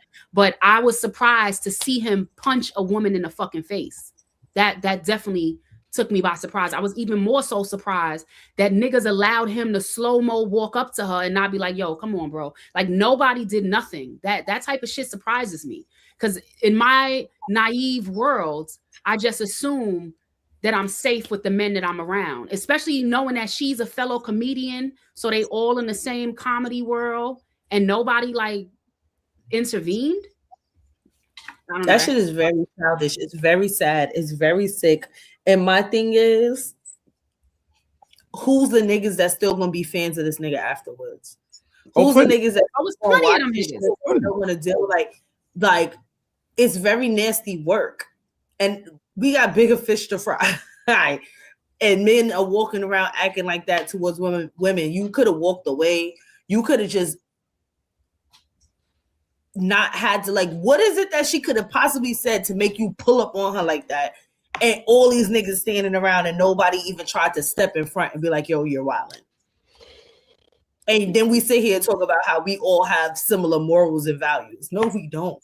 That's why some of these niggas gotta go. I'm not a black supremacist, nothing, because there's some niggas that don't need to be a part of the family.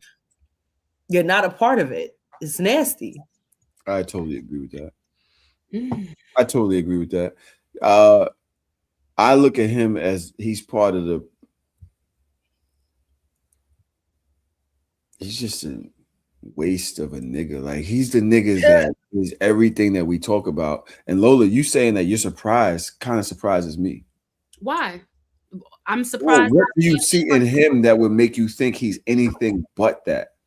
But I said it. I said that I'm surprised because I don't know men that just walk up and punch women in the face. That's a surprise to me. Well, that's because you surround yourself with a certain type of men. Yeah. So anything you have to know that there are others out there that are not that way. You have to know that you specifically surround yourself with a certain type because there are other types that you will not surround yourself with. You look at Corey Holcomb and say, oh, yeah, he could be in my wolf pack. I don't know Corey to say that he could be in my wolf pack. I know him as a man in comedy, in media, and I don't necessarily expect him to just punch a bitch in the mouth. That's a surprise to me.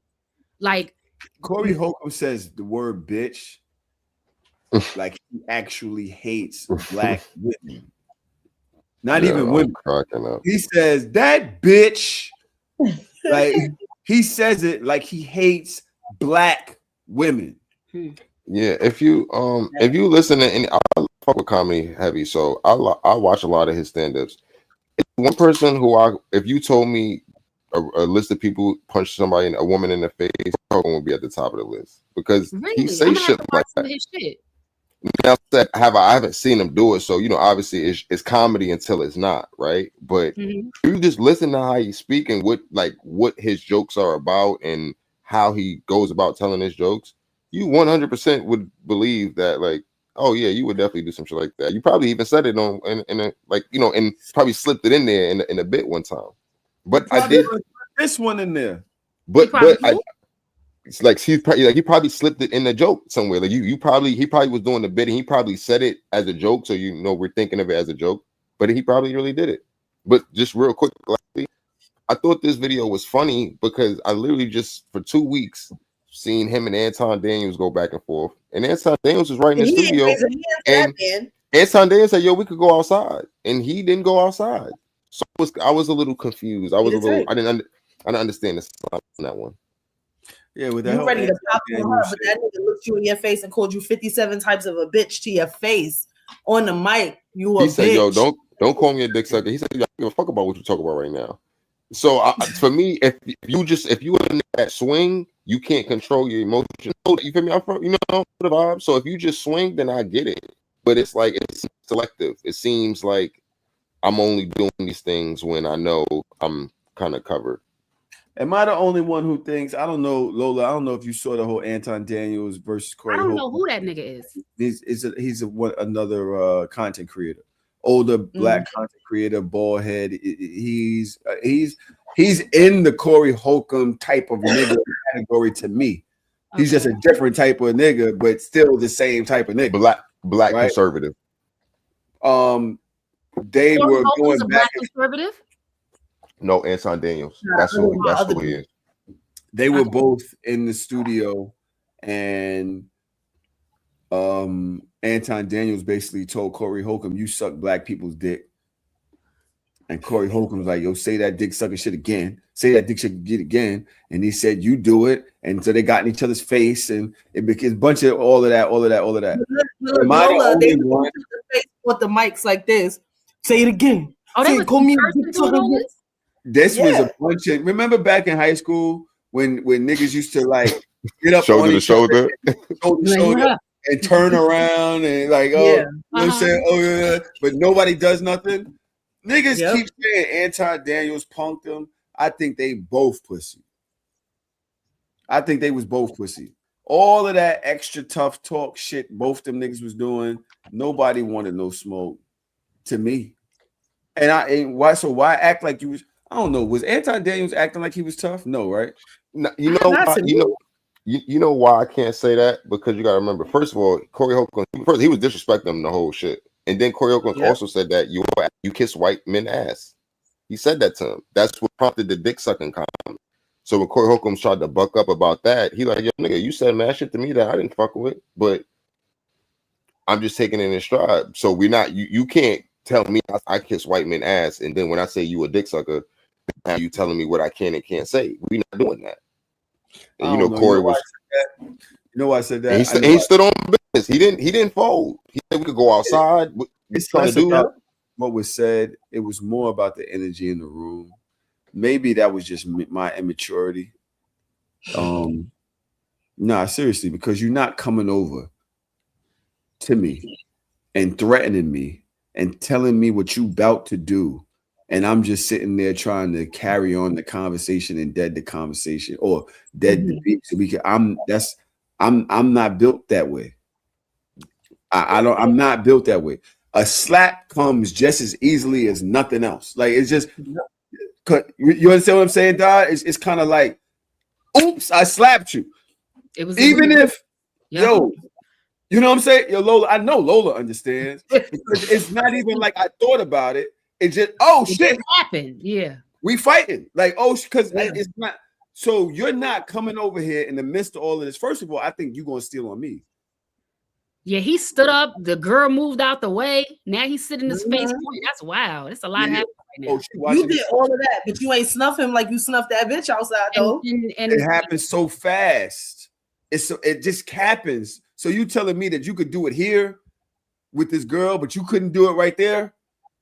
And then the other nigga, all that you returning shots, and that nigga came in your face. Yay. Oops. To me. But again, that's a young-minded thing. I don't know. And he's old. In any case, yeah, it's niggas out there, and these old niggas, these niggas my age. What do I have next? Damn, it's almost 2 hours. We're almost out of here, y'all. 20 more minutes. What are you doing, Dodge? You about to say kiss goodbye? Oh. No, I was yawning. I got another 12 hours in me. Last year, I was trying to throw my daughter like a slumber party. And once again, no woman lives in the household. It's just me and my daughter. And like, I communicated with one of the mothers, like just to see if she can get the ball rolling because she know a bunch of more mothers and whatnot. And then I asked, do she feel comfortable having, and as I was talking, she straight up interrupted me. No, I don't feel comfortable with that at all. And like I said, because I'm a man, and she was honest, and I respect her honesty. She was like, yes. And I'm like, that really did make me feel some type of way. So I expressed my, not even frustration. I was really sad. And I expressed that with other women. And they was like, well, Mark Anthony, you got to see where she coming from and blah, blah, blah, this and that and whatnot. And like, and I do understand like where women coming from, but it just hurt my feelings to know that me just as a man, I get labeled as that. And like, I would never do nothing like that to like, you know, like I would never do nothing like that to kids, because like when I was growing up, like it was a situation, like I try to make jokes about it and whatnot, and like, long story short, it happened to me, but by a woman. And I just remember that feeling as I got older, and when I was younger, like I would never do that to a child. And just know that, like, I could even throw my daughter like a slumber party is because, like, they think I'ma do what somebody did to me, which was a woman, by the way. And like that shit made me damn near like cry for real, bro, because I'm just trying to like have my daughter, but as it's that shit just made me really feel some type of way. Dang. I mean, okay, that doesn't negate the fact that moms are just not letting that shit rock. Like, sorry you feel bad, mister, but you of all fucking people should know why we don't trust other people with our kids. You know, you nigga. Fuck is wrong with you? Come on now. Hey yo, bro. Hey yo, Lola. Hey yo, are you okay? Is everything okay? No, that shit just like he was just going on and on. I get it. This is when iron sharpens iron. If you feel that strongly about it, then you should go on a crusade and make sure that other men keep their fucking dick and inappropriate asses in line, and then you wouldn't have to bear the brunt of their inappropriate activities. I'm not with all that. But like, I fuck with it. Also, the fact that I don't fuck with it. Can I tell you why I don't fuck with it? You letting baby girl have a sleepover at a no. But, however, comma, I'm not letting my kid have a sleepover at a lot of people's houses, women included. Mm-hmm. And I think that that's also the part. Like he's internalizing it, and I feel his pain, and I really hope that he goes and deals with that. But there are a lot of people, even if it's a woman, even if it's a single mother. My kid cannot. There's 3 houses my kid can go to and spend the night. Maybe 4. Maybe. And that's it. And that's understandable. But I think in his context, woman, single mother, single grandmother, I don't give a fuck. Not only is he a man, you don't know none of these kids. It's not like we raised them. Corey's on the track. Yeah. Corey been on this track team, and now in 6 years, when the girls are older and they on the track team, all the parents know each other. The fact that you're trying to get the mothers, the fact that you're trying to get one mother to ask all the other mothers if you can have a fucking sleepover, nigga, no. Take them to American Dream and have a fun day. Tell the parents to meet you at Coney Island and you pay for everything. Why you gotta have a sleepover, you nasty nigga? I don't know. Whoa. Right, man. All right, yo. Why we can't never just stay on the ice on this show? Before why we can't stay on the ice? Children over, I have to be mindful of scenarios that just are not comfortable. I'm not asking. Okay, say for instance, again, the track team. All the track girls went to one of the mom's house only to be on the treadmill because she lives in one of those nice fancy buildings and they had the treadmills downstairs. And I was like, oh, I saw it on Instagram. I was like, oh, look at the girls on the treadmills. And she said, I was going to ask you, but I didn't want you to think that I was doing too much because we just met. What are we talking about here? That's common decency of the fact that let me be respectful of the fact that we don't know each other yet. And niggas is crazy, men and women alike. For me personally, I no, thank you. But I will send your daughter a gift. If you had something at the school, if you had something at Flying Apple, I'll bring the baby girl. But no, I'm not letting my kids sleep over. First of all, a sleepover literally is one of those last resort type things. Like that's not number one. And number 2, because this is not the 1990s. There's too many other things that kids could do for fun than having a sleepover at somebody's house and you don't even know these people. That's number 1. Number 2, as a mom, well, not even as a mom, if you want to have a sleepover and you're like, it wouldn't be more. All right, let me frame this the right way. You don't know these parents, but you want their kids to spend the night at your house. it would be more effective for you to say, hey, I want to do a sleepover for my daughter. I understand that I'm a single father. Would you be okay with coming to sleep over at the house too, so that there is another woman in the house with the girls? That would have probably got you what you wanted to do. But now you sitting here simping because you don't have no problem solving skills, and you're just like, they didn't want to let their kids sleep over my. No, nigga, I don't. No, I don't. Yo, what I don't. world do y'all live in, bro? What is this? What, am I bugging, or are y'all both batshit crazy for the? We're batshit crazy for not wanting our daughters to sleep at somebody's house we don't know. I'm a father of a daughter. I have a little girl. Your daughter and my daughter. Can y'all talk? You talk, and nobody stopping you, nigga. Talk. The fuck? Are friends. Mm-hmm. My daughter wants to have her friends around. I have to invite you. You have to come sleep in my house. That's not creepy. I have to invite that's you, creepy, but it's not creepy for me. I have to ask the mom, hey, do you want to come sleep over here? That's not the creepy that's part. creepy, but it's not creepy for a man that don't know none of these kids to want them to sleep at his house. That's creepy though. But hold time out. Stop. Why do y'all keep saying that? Like, why do y'all keep saying he want them to sleep over? Like he called them up. These are his daughter's friends. No, he did not. In the video, he did not say my daughter wanted to have a sleepover. He never said my daughter. So he just cooked this up. That's what it said. We can only go based on what Homeboy said. Tahoe played the video. We're talking specifically from what he said in the video. Some logic, please. So come on, can we please? That's the he problem. Just cooked this up. He just came from no. They've been watching Stranger Things. That's what it is. They've been watching Stranger Things. They think this nigga is the fucking Demo Gordon. They think this nigga's Henry. They think that he wants to invite all the kids over to his house so he can accuse them.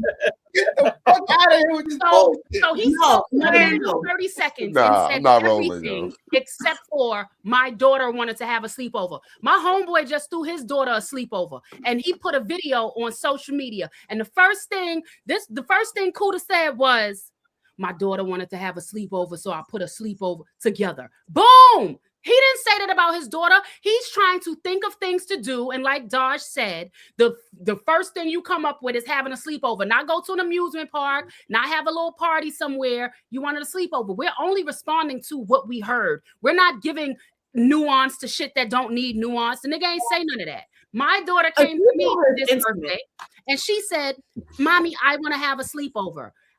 I was there the entire night, but the moms have known me for at least 4 years. Okay. What I want to say. Anybody wants to have if my kid, if somebody wants to have if my kid wants to have a sleepover and the mother is like, yo, you have a husband, is it okay if I sleep over too? I would say absolutely. The couch is big enough for you, sweetheart, so you can know that your kid is motherfucking okay and motherfucking safe in his house. This ain't rocket science. A sleepover for a bunch of kids and parents that you don't really know, that is like super level comfortable. That's super level comfortable. You could did mad other shit first. You could have threw a party until 11 o'clock at night, but these niggas don't have to stay here with you. Your feelings is hurt because you wanted it to be one way, and there's other ways that it could be. And if you are a single father, you should be cognizant enough to know that not everybody is going to be comfortable with having their kids in your house. Right, but that's across the board. I do respect what you're saying. I just think that y'all logic is illogical. So what's okay? Right? That's just that, because kids do sleepovers all the fucking time. It's the thing. No, they don't. And maybe yours don't. That's cool. I know when my kid was growing up, she wouldn't do sleepovers all the goddamn time.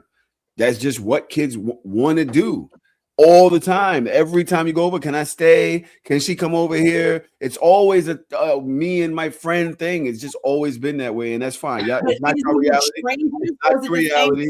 It's not your reality, and it's one that I've experienced with me, my kids. There's always a thing. Now, I do want to tell y'all that there is a world where y'all are correct. even though I have this differing opinion, if you're telling me, I hate to do this, but I am going to do it. You were abused. Most of the people who do abuse people were also abused. This is something that is it's a thing where you went through something and later on in your life that started popping back up, and what did I say on Hardest Off? Your traumas inform your values. Things that happened to you before wind up coming up later in life and influence you into being a certain way. We've seen this with multiple child predators where they went through things when they were children. So although I don't really like the way y'all went with it, with the whole creep shit and all that. I didn't call him a creep. Lola did. This guy, if I saw his face, I'm so sorry, homeboy. I'm about to. Yep, you saw his face. Say it, because little people could come in his house. I don't want my daughter sleeping at this creepy ass nigga house either. Go ahead and say it. That nigga right there with his voice and the way he talked, the way he said "mother." Yeah, that nigga was glitching. Yes, I'm sorry, but the way that nigga talking all that, no. Listen, I didn't agree with how y'all did that, but if I had kids, they was definitely not sleeping at his house. Definitely not. No, not him. No, not him. No, not him. No. But again, as a parent, you have the. I have kids. You have the right to make a call. You feel me? Listen, you have the right to make the call. Let me ask you a question, right? Since y'all so free like this and talking about what kids want. One day, me and my son was at the bus stop. This is when he was like 8 years old. We at the bus stop, and some guy comes out the barbershop, and he's talking to me. He wants to get my number. He has some chicken wings in his hands. Now, Tahir's a little hungry, right? So as he's talking, Tahir's like looking at the fucking chicken like he's starving. And the guy says, "You want a piece of chicken?" And Tahir went to go reach his hand. I said, "You better not fucking take that chicken from him." Am I wrong? Am I wrong to tell my kid that something is a danger because you don't recognize it's a danger? So I'm gonna tell you not to take the chicken. The nigga could have wiped his ass. He could have been digging up his nose, whatever. It's the same thing. I have to be the parent. Yeah, you want to go sleep at people's houses, but people are weird. People do inappropriate things. People touch children. People don't cook well. You don't know the allergic reactions to these kids. You know nothing. I'm not making some nigga feel good. Fuck you. No. But I think listen, this sounds excellent, but I think this only really works when you're talking about men, because I think if a woman is in the same role, I don't think the response is the same. Woman offered a piece of chicken. I don't think you're carrying it. So I feel like I don't want my it's not strangers. I agree. And I'm not saying that it's specifically about this thing, but I think the differentiation of the versus men and women, I think that's important here because that plays. But again, like I said, I agree. That nigga, hell no. he's out of here. This is Elaine Maxwell, and this is what I be trying to tell people. This is why I don't trust nobody. I don't trust nobody with mine. You can hang out all fucking day, but that nighttime shit, that creeping in the middle of the night, I don't like that. You gotta take your clothes off. You can spend the night at your cousin's house, and even that. Right. There's certain members. One time when I was 15, I went to. Sorry. What? Bad. You hate me? Go ahead. No, Just say it. I did not intend to press that. My bad. But this was, when Lola was speaking about her kid taking something from a man, it reminded me of this clip that I had never played. So if y'all don't mind, this is our last thing. Let's just get up out of here after this. But I wanted to know what y'all thought. Caption alone is sending me. You took out money in the presence of a man? Disgusting. You know, it really changed my brain chemistry. One time when I was 15, I went to the movies with a boy, but my mom's permission. Then she found out, and then a few days later, she was like, "Oh, give me money for something." And I was like, "I don't have any money. I spent it at the movies." She said, "Ha ha ha! What do you mean you spent it at the movies? You went with a man." Mind you, I'm 15, he's 16. She's like, "You took money out of your pocket in the presence of a man? He flinged me. Then proceeded to go to my boyfriend at the time, because we all went to church together, and pressed him and said, do you think your mother would be okay with the fact that you took my daughter out and you didn't pay for her for the movies? And he's like, oh, but lady, got the money back from him, never gave it back to me. That was the best thing she ever did for me. Oh, I don't take out money in the presence of men. And oh, how do you get money from, how do guys give you money? Because I require it. I got embarrassed when I was 15. I tell everybody that story. She backed me up, though. That was some good advice. I don't see the problem. Look at yesterday's face. Taking out money in the presence of a man is disgusting. Me and yesterday had this conversation. Yesterday looking at the screen like. Me and yesterday, we was just talking about this the last time we recorded. And I told you what happened in Atlanta. I don't give a fuck. I have more than enough money. Take out money in the presence of a. Hello? Why? No. Why can't women be human? Like, why can't, like, what's wrong with y'all? Yeah. I'm really human. She was 15 years old. You're a human. My son has, when he goes on little dates and stuff, I'll tell him, and I try not to project based off of how I want a man to treat me, but I just think about chivalry. And if you ask me to go to the movies, then you should pay. I don't want you going to the movie theaters broke. You should be able to pay for her ticket, get her at least a popcorn combo, and that be that. But also at the same time, I have to tell him to make sure that the girls that you're going to the movies with are worth you spending half of your allowance to go out with them. I don't think you should just be busting it up for every girl around you, but the special girl that you're with, you should be paying. And I was actually checked by one of my guy friends. I went out with one of my guy friends, and this was years ago. And I went to go split the bill. And he was like, women, why would you? I don't That's so girls pay when they with me. Like, you don't gotta pay.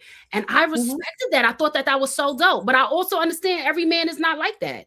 So I ain't gonna go nowhere broke. But I do appreciate the guys that are like, nah, you're not paying, you good, go ahead. Yesterday, what you got? I feel like that's great, ladies. I feel like that's amazing. Like I really love I really love that for y'all. I feel it. Like I feel like me. I'm smart. No, I'm not saying that smart. I agree. I feel like if you ask a girl out or you're going out with somebody or that's your play that you're trying to make, or you're gonna woo somebody, then you should lead. You should, for me, make sure that shit is together. I completely agree with that. Like I'm just fucking around. When you go out with your homegirls, let's say we went out and grabbed a drink. Are we splitting the bill? Or just as a man, you just gonna be like, nah, Lola, you good. I got it. How does that work? Yesterday, he's making us pay, Lola. Don't do this. I'm telling you, he's making us pay. Tahoe, that's a different story. Yesterday, he's making us pay. And the thing is about that, I still disagree with this, but not for why y'all think. I just remember we was talking about. I've heard. I don't know if we talk about it here, but the innocence of children and how parents or the world disrupts it. The world kind of like it taints you, bro. Like this is a little girl with her little man. She might have had a couple dollars. She felt to share. That is not a lack of chivalry thing. I mean, I get what y'all are saying, but I can also see how I don't know who this girl is now, but the fact that she made that video at her big age about that does say something to me about dating her. I think if we're so worried about a child's innocence, then they shouldn't have been going to the movies without parents. What? All right. We can't have it both ways. They either kids or they not. This is my girlfriend. I want to take apples and oranges, and you tried, but no. I passed. Apples and oranges. And I just feel like, let kids be fucking kids. And they don't have but $16 a piece. Like I don't see. I could understand the chivalry point. I understand the chivalry part totally, but I also can see how that's a grown adult problem, or whatever the mom was going through, or whatever her issues are with dating, pushing that down onto her daughter. I just don't know if that's something that I think that if we're going to talk about things like morals and values and moral codes and stuff like that, you have to understand that there is a generation that does not see a problem with what just happened. And there's also cultural generations that don't see a problem with what just happened. Like, but you know, to this day, married and all, my father would just sends me money randomly to this day. And I'm never going to say no.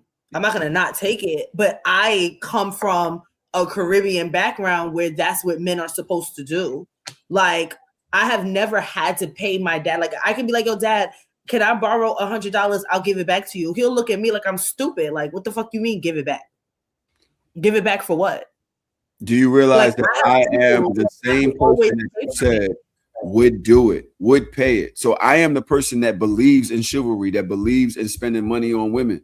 I am that person, but I am also a person that believes let kids be fucking kids. Then if that's the case, then they don't need to be calling each other boyfriend and girlfriend. If that's a kid thing. Teenage love is a part of being a teenager. Not in the church when you're talking about courting each other. Everybody doesn't live in the church. Just because you're a kid doesn't mean you go in the fucking church. That's what she said in the video, Tahoe. She said that they all went to church together, and that was her boyfriend. And church girls be fucking them. I'm sorry. Oh, I know, because I was one of those church girls. But what I'm saying is we can't have it both ways. You're either going to be a kid or you're going to be an adult. If it's two friends going to the movies, ain't no so like back that shit up. No, spin it back. No, she don't gotta spin it back. You heard what she said. What I said the first time. But you if me and yesterday went to my grandma and said, hey, can we go to the movies? Two friends going to the movies. Yesterday pays his share. Lola pays her share. If yesterday goes to my grandma and said, Miss Kalila, I'd like to take Lauren to the movies, then yesterday's fucking paying. Because y'all want to be adults, then yesterday's going to pay. Yes. At 16 years old? Yes. Niggas got a job at 16 years old. Sometimes the kids is paying, giving their mother something for the phone bill. You realize that you have to teach responsibility, and that's a form of responsibility too. I have a question. You go at 16 years old. You go to your parents. You say, "Hey, I'm dating somebody, and can I get some money so I can take her out?" Da da da da. My daughter went on a date with her little boyfriend. She got flowers. She got a little dinner date. You fucking dumb. I'll beat Jarrell ass right now. My daughter paid for what? Go ahead, yesterday. I just had one quick question. So is your daughter or our daughters not supposed to take the boyfriends out? Is there no like? I don't want to teach that. You want me to answer that question for real? Yeah. You want me to answer? No, my daughter's not taking out no niggas. We taking out no niggas until they're 21. I'm not taking out a nigga. You're a girl. I'm not funding that. When you get your own job and you want to take a nigga out, you do that. You ain't gonna come to me and say, "Ma, can I get $100 because I want to take a nigga?" Fuck out my face, please. I'll slap the shit out of everybody in this house. That's like when you hit the walk off 3 times. You just said these kids have jobs. These kids, leading a kid. That is not the natural order of the world that I want to teach my daughter. But me either. All right. That's because of whatever happened to you. No, I had a great. I continue to have a great time. Shout out to all my friends, all the homeboys, all the uncles, all the dads. Shout out to everybody that has always taken care of me. Reality to fit this conversation, but you literally said that you didn't have great dating experiences growing up. You didn't. What are you talking about? You literally said none of them other niggas was this. I didn't. Now I have him. Thank God I have him. You know all these other niggas with this. You didn't have the greatest dating experience growing up. But do you think that had anything to do with money? The money was never the problem. The money was the easiest thing to get from a nigga. I couldn't get honesty. I couldn't get loyalty, but I could always get a bag. Are you dumb? You gotta say that. All these niggas got his money, okay? If you want to take, I can always get an Uber. And this is what I'm talking about. Yesterday, go ahead. No, but I think that's the part that y'all are missing. It's like because that skill set of being able to get the money or get the bag, it's like it's so much emphasis on that, and sometimes it's not just being a good partner. So you're basically saying like I don't want to teach my daughter how to. In order to be a good partner, it comes with reciprocation. Like Like you just think so for their whole life, men are always supposed to take them out. They're never supposed to show effort for a man. They're never. Y'all literally just said there's no metric where your daughter could take a boy on a date. I'm not going to teach my young daughter to be taking young boys out on dates. I don't even think that at 16 I should be allowing her to date. But for the sake of the physiological body and how we develop and mature, they will be attracted to each other. But if you want to be courted the right way, and what I deem is the right way, that is, if a young man wants to take you out, then he should pay for that. When we talk about partnership, that is when two people are committing under the eyes of God to step into a sanctified and sacred union. We can't just be partners with everybody. I did all of that shit. I was a big partner with her father. I went half. I did all the things, and he and I are not even together. So clearly that shit didn't work. But the way that my father it's because of the money, because you spent a couple dollars, that's why it didn't work? That's what yesterday is talking about right now. Yesterday is talking about finances. Y'all want to move the goalposts when it's beneficial for y'all to make a point. He said something about finances, so I'm addressing finances. If you want to talk about values and empathy and consideration and helpfulness, we could go there too. But I was only talking because he said you think a woman should just not pay for nothing, and I'm telling you, I did that. But it's not about the. But it's not about the pay. It's not about the pay. We're using that as the example, but just y'all reaction at the thought of the reciprocation of a thing. So like you said, let's go with it, right? The boy takes the girl out. Cool. It's a great time. He does everything right. Flowers. He does everything. What's the follow-up move? For who? Time, Corey. In the night. In this situation, what's the follow-up move? Is the boy supposed to come back and do the same thing again? He's supposed to repeat the same process and keep repeating it? Just asking. If you're actively dating my child, courting her? Not even dating, you're courting my child. Courting, but at that point, it goes from courting to dating, correct? Yeah. So at what point? The point is, at what point are we teaching not just young men but also young women how to date successfully? I don't. So I see where we're teaching the boys. I don't see where we're teaching the girls. When she deems it necessary, when she's ready to be like, "Hey, mommy, all right, you know, such and such did da da da da da for me. Now I want to do something nice for him." Okay, fine, but I'm not talking about out the gate. Yeah, that's all I'm asking. No, that's all I'm asking. Oh, mommy, it's Joseph's birthday. I want to do something nice for him because it's his birthday. Oh, mommy, it's Joseph's mom is being dedicated at church. I'd like to show up to church to see her dedication. I want to bring her flowers. Sure. It's their father is having a car wash. Can I go and help and volunteer? Women can show up without having to present money. Exactly. And that's the whole point. That's all I ask. What is the money part that is? What is the money part that is such a trigger for y'all? It's not about money for me. It's not the dollar and cents amount. It is intention and chivalry. And I want my child to date somebody that is intentional about dating her and chivalrous. At 15 and 16 years old. Huh? So I can what? If I can make you walk on the inside, I can open doors for you. I can do all of the things that actually speak to real chivalry as well. Yes. But the fact that you said, you know what? Hey, I got 15, you got 15. Let's go to the movies together, right? No, she don't have 15. You don't have money to pay for Dutch. You don't have money to pay for both of us. We can just both buy a ticket and go to the movies together. But now, am I less chivalrous as a 15 and 16-year-old? No, it's not that you're less chivalrous. And a goddamn movie, I open the movie. Do you know how heavy movie doors are? Tahoe, open the movie door up for you. Please, okay, please. What? So, and they make the movie door. You got the popcorn in your hand. You got to pull the door towards you. You want your daughter to take niggas out on dates? Do you want your daughter to ask you from when she was a teenager, you would be okay to be like, yo, dad, I want to take this boy out on a date. Can you give me money so I can take him out? You gonna be cool with that? Listen, whatever my daughter asks me for, I say no first. Why? Because I'm a dick. That's why. Whatever she asks for, I always say no first because I need to, and then she has to explain to me why she needs it, and then I give it to her. It happens every time and she knows it.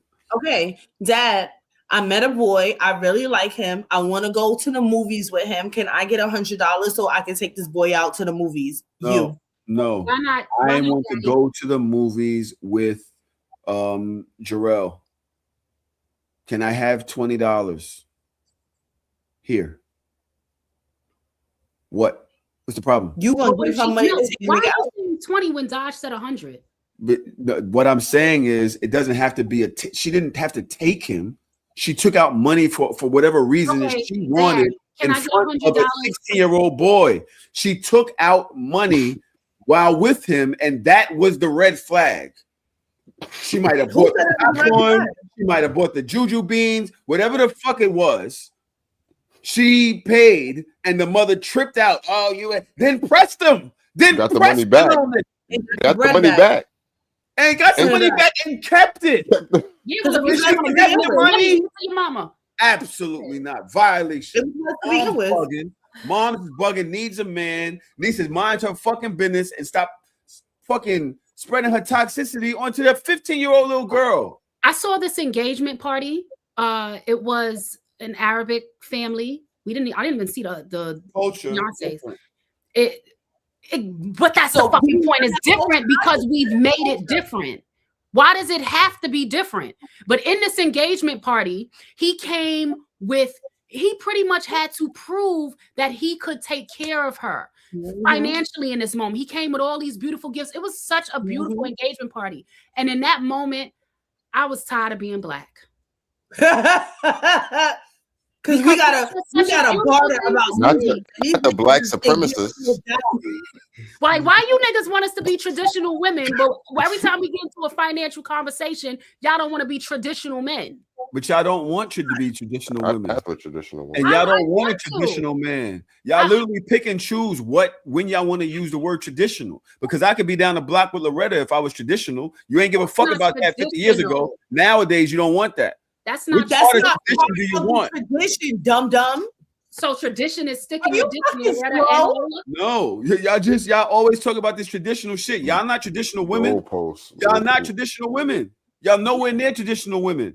I'm a traditional. Nowhere near it. But y'all want a traditional. Yo, cut it out. You can't. I just had a whole conversation about which parts benefits you. Stop. The world ain't even traditional no more.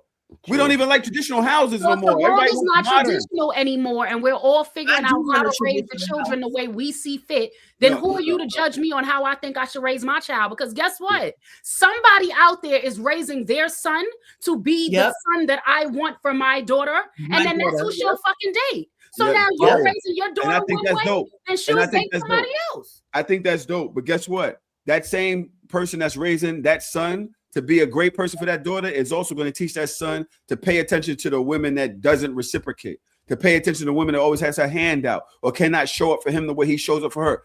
That person is going to teach that son to stay the fuck away from that little girl's daughter. No, what you're talking because that little girl is living. Her mom is living through that little girl's experiences. You're talking. That's preaching. He cooking right now. No, because he's saying reciprocal. He's cooking. You're saying you coughing and shit. Chill. And you glitching and shit. Yes, you got 3 shadows in there, and you only one person. Shut the fuck up. Reciprocation doesn't come in only back and forth and how you do it. Like how the Bible says you reap what you sow. It doesn't say that you're going to reap where you sow. So I might show up and spend $1 and that person might not give me $1 back, but that doesn't mean I'm not going to get $1 from somewhere else. Reciprocation is not only about the finances. I mentioned 3 examples. I said, hey, Jarrell's dad is having a car wash. Can I go volunteer? Hey, Jarrell's mother is being dedicated at church. Can I have some money, Ma, so I can go get her some flowers? Hey, their grandmother's having a birthday party. Can I show up at the birthday party? That's not reciprocal. That's not somebody showing up. Or it has to be, hey, Jarrell took me to the movies and spent money. Can I have some money to spend money on him? What I'm saying is the children are 15 and 16. They go to the movies. Maybe he bought her ticket. Maybe that's what the money he had. Maybe they wanted a hot dog and some popcorn, and she said, I got it. Don't worry about it. What is wrong with that? I don't think, to be fair, I don't think anything is wrong with that, right? So that's what we're talking about. $1, right? It's like, yo, don't worry, I got it. And they're 15 and 16. It's not that big a deal. But for the mother to now show up and make him a villain because she is the daughter's the one that bought the popcorn, then press him, take the money from him, put it in her pocket, and neither one of the two smart women that I have on this podcast find a problem with that? No, wicked. Mom Dukes might have dragged it a little bit, but I understand her methods. One of my homegirls slept the night out. She spent the night out, right?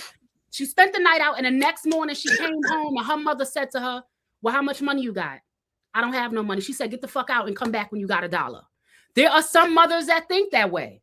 Do I think she dragged it a little bit? Yeah. But that homegirl ain't never been broken, ain't never gave up pussy for free since. And whatever that's the problem. I don't think it's a problem that she's never been broke, but the fact that she became so financially centered, so money centered, is like that's an issue. Or related the money back to her pussy is a problem. That's not a good thing. So how would you have done it? Because you're asking us our opinions and telling us that our opinions aren't the right way. So how would you do it? Because you haven't said what. What would you do? How do you think it should be done? What are we talking about? This dating, 15 and 16-year-olds dating. How do you think it should be done in a teenage world? Because remember, the teenagers that we're raising them to be adults. We're raising them to be somebody's husband and somebody's wife. So how do you think we should be doing this? You know what? I just feel I can't. Oh, please. No, I need an answer. I'm trying to speak. This nigga glitching too.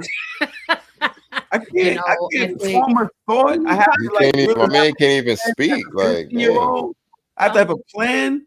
I just feel like, we've all lived, first of all, city life. We've all lived city life. Like, and I don't even know if what our experiences are in New York can really be pushed across people that live in Indianapolis. By the way, Minnesota being the whole first place where the whole Civil War starts is crazy. But I meant to say that earlier. I never would have called that. But if I'm, I remember living in Georgia, and my son and my man's son lived with us. It was hard for him as a young boy. He was 14, 15, whatever, to actually have money like that or to travel like that. Like I think Atlanta has 2 trains. One goes north, one goes south. That's it. MARTA? Yeah, the MARTA. It's just you have to have Uber money. Then you have to go to the mall for fun. Like I can see it where you don't have money like that. So if you really fuck with this girl, y'all really fuck with each other, and she spends $20 and you spent $35, but y'all really enjoy spending time with each other and it's healthy.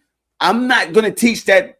Why would he let you spend your 20 on him? Aho, you're not answering my question. I think was the question that point I asked. The question of actually genuine connections and actually being like a kid. That wasn't the question. What the fuck? We allowing the dating pool to drain through the floor into our kids' bedroom? What the fuck? So dramatic right now. I asked you a question. I'm just asking you to answer the question. What do you think dating for 15, 16-year-olds in New York City should look like? That's innocence. Innocence. How does that look? Give me an example. Lay it out. I don't know. I don't know. Got him. Y'all don't. Y'all don't got him. You just say what teenagers should do. You want me, a 50-year-old man? Yeah. Y'all are crazy. A 15-year-old should be dating. Yeah. This, you want me like this? So now you're that old. Now you're that old that you can't leave the youth. For what y'all are trying to do is put me in a box to say some shit that's uncomfortable for me to say. I don't know. Teenage daughters right now. How do you want them to date? How do you want your teenage daughters to date? The ones that you have right now. I don't know. So then don't get on me for knowing. Okay? Figure your shit out. I wouldn't be bothered if they were in a situation where they like somebody and they spent $20 on the nigga or $20 on the they girl. Said, son, dad, can I have $100 because I want to go and take this nigga out I want to take this nigga out to the movies, and you're gonna be like, here, sure, that sounds like a great idea, daughter. No. So what are you gonna say? She wants to take a nigga out to a movie for $100. You know how much the movies cost. You know how much the fucking movies cost.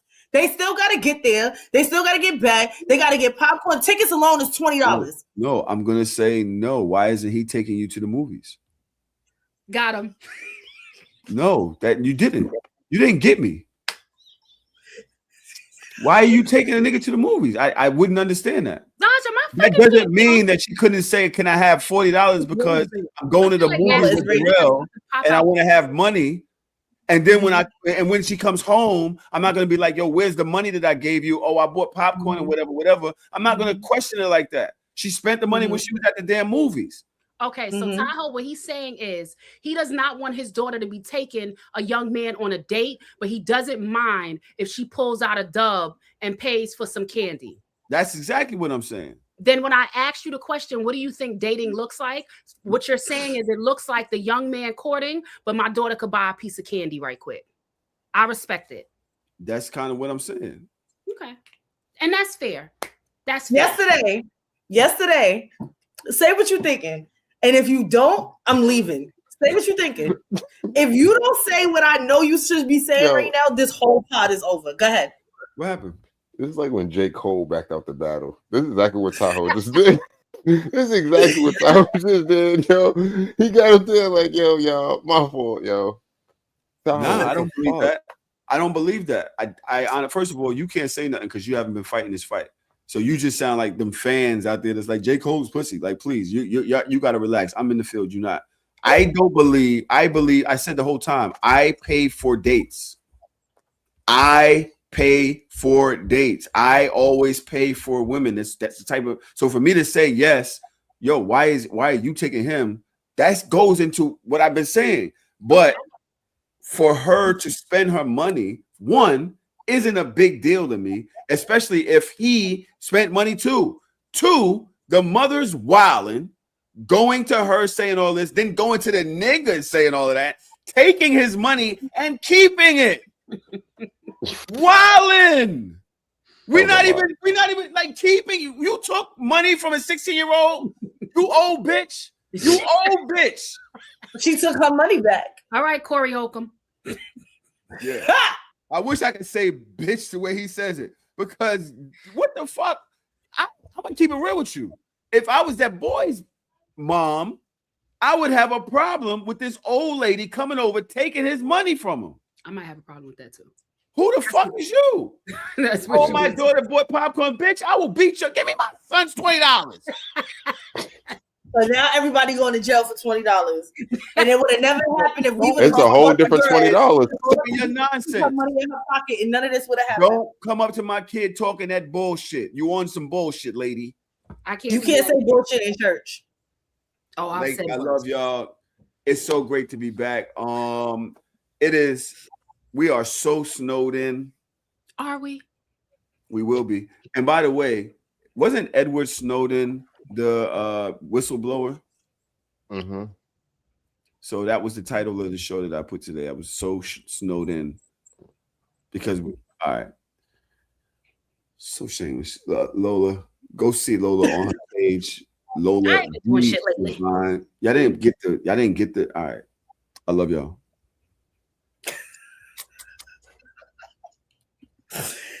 This is a sick ass place with fucking